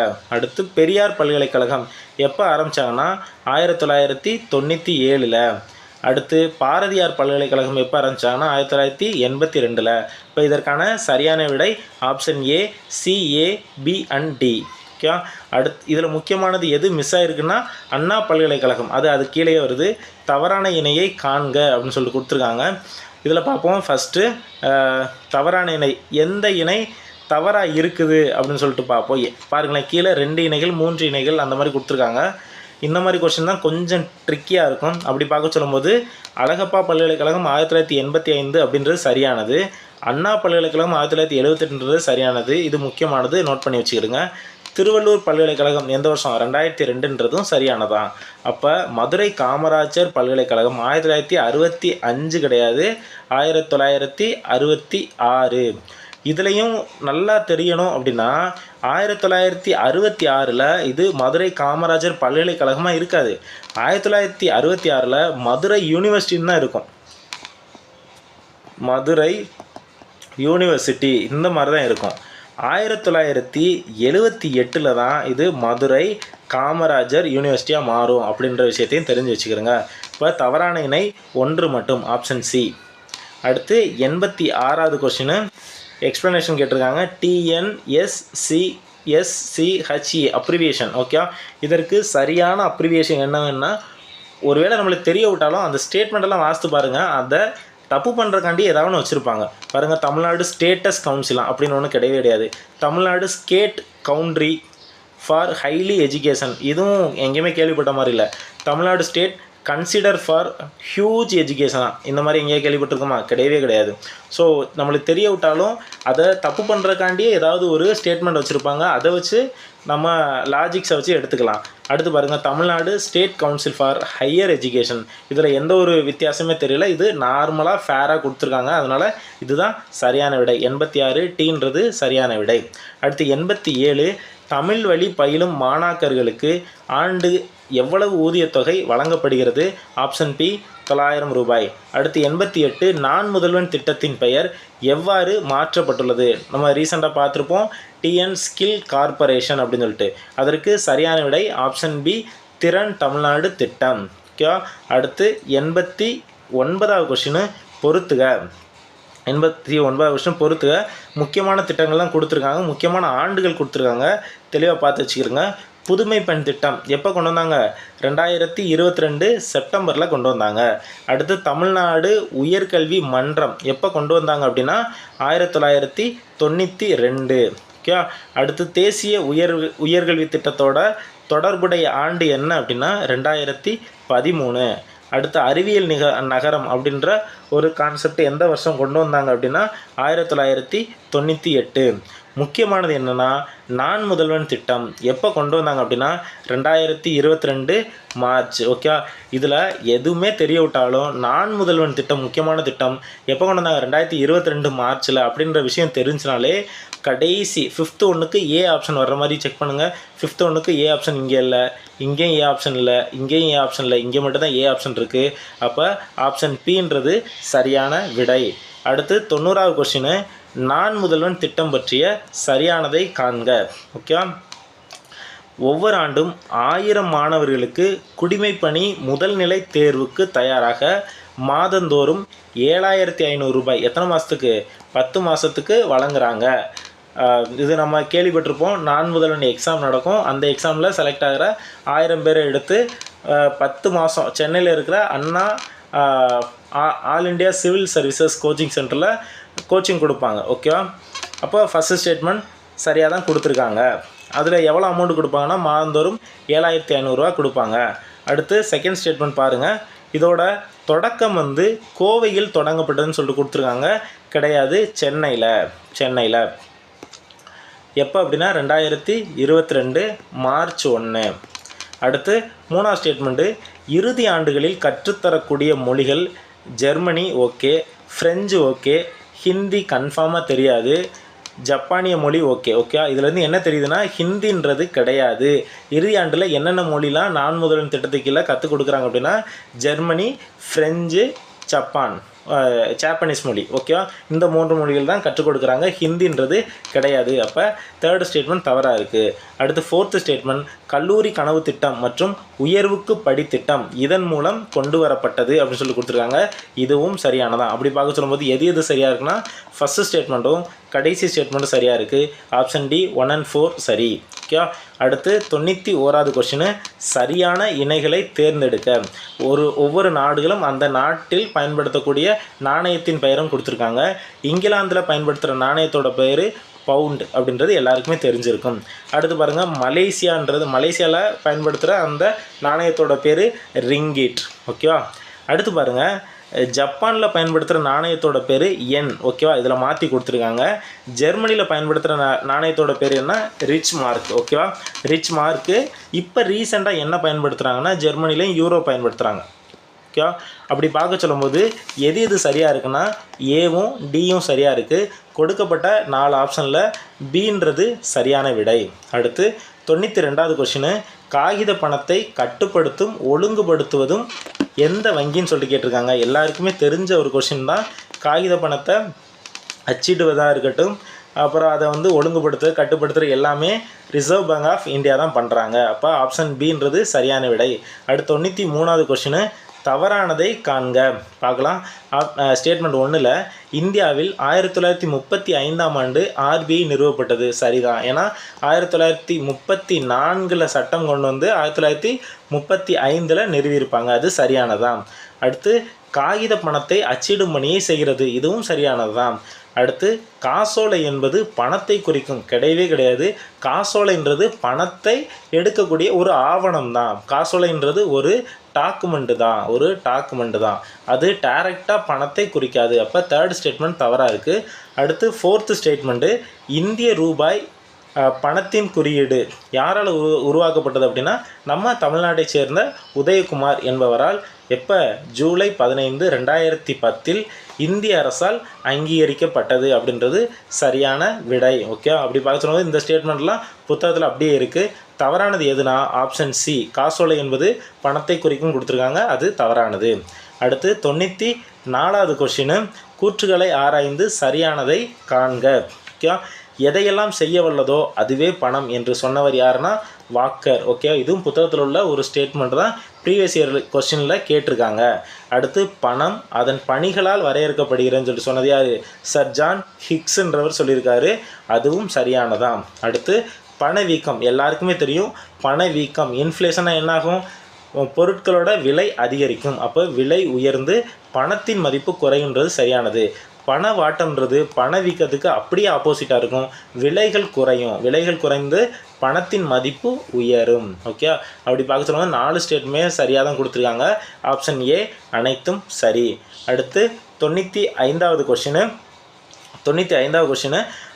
என்னென்னா ஊழல் தடுப்பு சட்டம், ரியல் எஸ்டேட், பண மோசடி இதெல்லாம் புத்தகத்தில் இருக்கிறத எடுத்து அப்படியே கேட்டிருக்காங்க. பொறுத்துக்களை கொடுத்துருக்காங்க. ஃபஸ்ட்டு ஊழல் தடுப்பு சட்டம் எந்த வருஷம்? 1988. அடுத்து ரியல் எஸ்டேட் சட்டம் எந்த வருஷம் கொண்டு வந்தாங்கன்னா 2016. அடுத்து பண மோசடி சட்டம் எந்த வருஷம்? 2002. அதுக்கு அடுத்து நிதி ஆயோக் எந்த வருஷம் கொண்டு வந்தாங்க? 2015. 2015 ஜனவரி 1 செயல்பட ஆரம்பிச்சிருச்சு. ஓகே, அப்படி பார்க்க சொல்லும்போது இதற்கான சரியான விடை option B, D and C A. Okay, இதுதான் சரியான விடை. இது எல்லாமே முக்கியமான ஆண்டுகள், நோட் பண்ணி வச்சுக்கிறோங்க. அடுத்து 96வது கொஸ்டின், தவறான இணையை காண்க அப்படின்னு சொல்லிட்டு கேட்டிருக்காங்க. புனித டேவிட் கோட்டை எங்கே இருக்குது? கடலூரில் இருக்குது. சரியானதான். புனித லூயிஸ் கோட்டை எங்கே இருக்குது? பாண்டிச்சேரியில் இருக்குது. இதுவும் சரியானதுதான். அடுத்து புனித ஜார்ஜ் கோட்டை சென்னையில் இருக்குது. ஓகேவா, இதுவும் சரியானதுதான். அடுத்து பாருங்கள், புனித பிரான்சிஸ் ஆலயம் எங்கே இருக்குன்னா கோவாவில் இல்லை, கொச்சியில் இருக்குது. ஓகேவா, கோவாவில் இல்லை, கொச்சினில் இருக்குது. ஓகே, அப்படி பார்க்க சொல்லும்போது தவறான இணைன்றது என்னது? ஆப்ஷன் சி, புனித பிரான்சிஸ் ஆலயம், கோவா இல்லை, கொச்சி. அடுத்து 97வது கொஸ்டினில் கால வரிசைப்படுத்துன்னு கொடுத்துருக்காங்க. சதாரா, பகத்து, சம்பல்பூர், நாக்பூர், ஜான்சி. ஓகே, இந்த இடங்களை பார்க்கும்போதே நம்மளுக்கு ஒரு விஷயம் தெரிஞ்சிருக்கணும். இந்த இடங்கள்லாம் எதனுடன் சம்மந்தப்பட்டது? எதோடு சம்மந்தப்பட்டதுன்னா வாரிசு இழப்பு கொள்கை கொண்டு வந்தது யார் அப்படின்னா டல்ஹௌசி. வாரிசு இழப்பு கொள்கையை கொண்டு வந்தது யாருன்னா டல்ஹௌசி. ஓகே, டல்ஹௌசி கொண்டு வந்திருப்பார். இயற்கையான ஆண் வாரிசு இல்லை அப்படின்னா அந்த நாட்டை அவங்க கைப்பற்றிக்கிறாங்க, பிரிட்டிஷ் கவர்மெண்ட்டு. ஓகே, அந்த மாதிரி கொண்டு வந்து யாருன்னா டல்ஹௌசி கொண்டு வந்திருப்பாங்க. அதன்படி இணைக்கப்பட்ட முதல் இடம் எது அப்படின்னா சதாரா. ஓகேவா, சதாரான்ற பகுதியை தான் வாரிசு இழப்பு கொள்கையின்படி ஃபஸ்ட்டு இணைப்பாங்க. எப்போ? 1848. முக்கியமான ஆண்டு 1848 இணைப்பாங்க. ஓகே, அதுக்கடுத்து எதை இணைப்பாங்க அப்படின்னா சம்பல்பூர். ஓகேவா, சம்பல்பூர் எப்படின்னா 1849. இதெல்லாம் முக்கியமான ஆண்டுகள் மறந்தால் கூட பரவாயில்ல. எதற்கடுத்து எதை இணைச்சாங்க அப்படின்ற விஷயத்தை மட்டும் தெரிஞ்சு வச்சுக்கிறோங்க. அப்போ ஃபஸ்ட்டு ஏ, அடுத்து சி வரணும். இப்போ ஏவும் சியும் வர்ற மாதிரி என்னென்ன ஆப்ஷன் இருக்குன்னு பாருங்கள். ஃபஸ்ட்டு ஏபி வருது, அதனால் அதை கேன்சல் பண்ணிடுவோம். டி ஆப்ஷனில் ஏபி வருது, அதையும் கேன்சல் பண்ணிடுவோம். சி ஆப்ஷன் ஏசியில் ஆரம்பிக்குது. அடுத்து சி ஆப்ஷனும் ஏ அண்டு சியில் ஆரம்பிக்குது. ஓகேவா, அடுத்து எது வரும் அப்படின்னா இந்த பகத்துன்னு சொல்லிட்டு ஒரு பகுதி இருக்கு இல்லையா, இது எப்போனா 1850. நல்லா பாருங்கள், 1848 சதாரா, 1849 சம்பல்பூர், 1850 பகத்துன்ற இடத்த இணைச்சிருப்பாங்க. அப்படி பார்க்க சொல்லும்போது மூணாவதாக என்ன வந்திருக்கணும், பீன்ற ஆப்ஷன் வந்திருக்கணும். மூணாவதாக பீன்ற ஆப்ஷன் வந்திருக்கு. அப்போ இதற்கான சரியான விடை என்ன அப்படின்னா ஆப்ஷன் பீன்றது தான். அதுக்கடுத்து நாக்பூர் அண்டு சான்சியை இணைச்சிருப்பாங்க. ஓகே, சான்சி அண்ட் நாக்பூர் அதுக்கடுத்து தான் இணைச்சிருப்பாங்க. ஓகே, அடுத்து 98வது கொஷினு, ஜஹீர்தாரி, மல்குஜாரி, பிஸ்வேதாரி போன்ற பல்வேறு பெயர்களால் அழைக்கப்படும் நிலவரி முறை என்ன அப்படின்னு சொல்லிட்டு கேட்டிருக்காங்க. பொதுவாகவே 3 வகையான நிலவரி முறைகள் இருந்துச்சு. ஒன்று ரயத்வாரி, மகள்வாரி, ஜமீன்தாரி. ஓகே, இதில் ரயத்வாரி சிஸ்டம்ன்றது என்னென்னா ரயத்துகளே மக்களே நேரடியாக வரி செலுத்தலாம் அப்படின்ற மாதிரி இருந்துச்சு. இதை கொண்டு வந்தவர் யார் அப்படின்னா தாமஸ் முன்ரோ. அடுத்து அலெக்சாண்டர், இதெல்லாம் முக்கியமான பெயர்கள் நோட் பண்ணி வச்சுக்கிறேன். Alexander reach. அதே மாதிரி மகள்வாரி, மகள் அப்படின்னா ஒரு கிராமத் தலைவர். ஓகே, கிராமத்திலான ஒரு குழு. ஓகே, அவங்க வரி கட்டுறதுக்கு பொறுப்புடையவராக இருந்தாங்க. ஓகே, அவங்க வரி கட்டிக்கிறாங்க. அந்த மாதிரி இருந்துச்சு மகள்வாரி சிஸ்டத்தில். இந்த மகள்வாரி முறை ஃபஸ்ட்டு கொண்டு வந்தது யாருன்னா ஹோல்ட் மெக்கன்சி அப்படின்னு சொல்லிட்டு சொல்லுவாங்க. Hold McKinsey. ஓகே, இதை நோட் பண்ணி வச்சுக்கிறேங்க. Hold McKinsey. இதை பின்னால் விரிவுபடுத்தி கொண்டு வந்தது யாருன்னா வில்லியம் பெண்டிங். மகள்னு வருது, அதனால் பெண். ஓகே, மகள்னா பெண், அதனால் வில்லியம் பெண்டிங் அப்படின்னு சொல்லிட்டு ஞாபகம் வச்சுக்கோங்க. William Bentinck. இது ரெண்டில் எது ஆப்ஷனில் இருந்தாலும் சரிதான். ஓகே, இப்போ மகள்வாரி முறையோட தொடர்புடையவங்க ஹோல்ட் மெக்கன்சியும் வில்லியம் பெண்டிங்கும். அடுத்து ஜமீன்தாரி சிஸ்டம். ஜமீன்தார்களுக்கு வந்து பொறுப்பு கொடுத்துருந்தாங்க, வரியை வசூலித்து கவர்மெண்ட்டு கெட்டுற பொறுப்பு. ஓகேவா, இந்த ஜமீன்தாரி முறையை கொண்டு வந்து யாருன்னா லார்ட் காரன் வாலிஸ். எந்த வருஷம்னா 1793. ஓகே, ஃபஸ்ட்டு கொண்டு வந்த முறையே காரன் வாலிஸ் தான். ஓகே, காரன் வாலிஸ் தான் இந்த ஜமீன்தாரி சிஸ்டத்தை 1793 கொண்டு வந்திருந்தாங்க. ஓகே, இதோட இன்னொரு பேர் தான் என்னது ஜஹீர்தாரி, மல்குஜாரி, பிஸ்வேதாரி.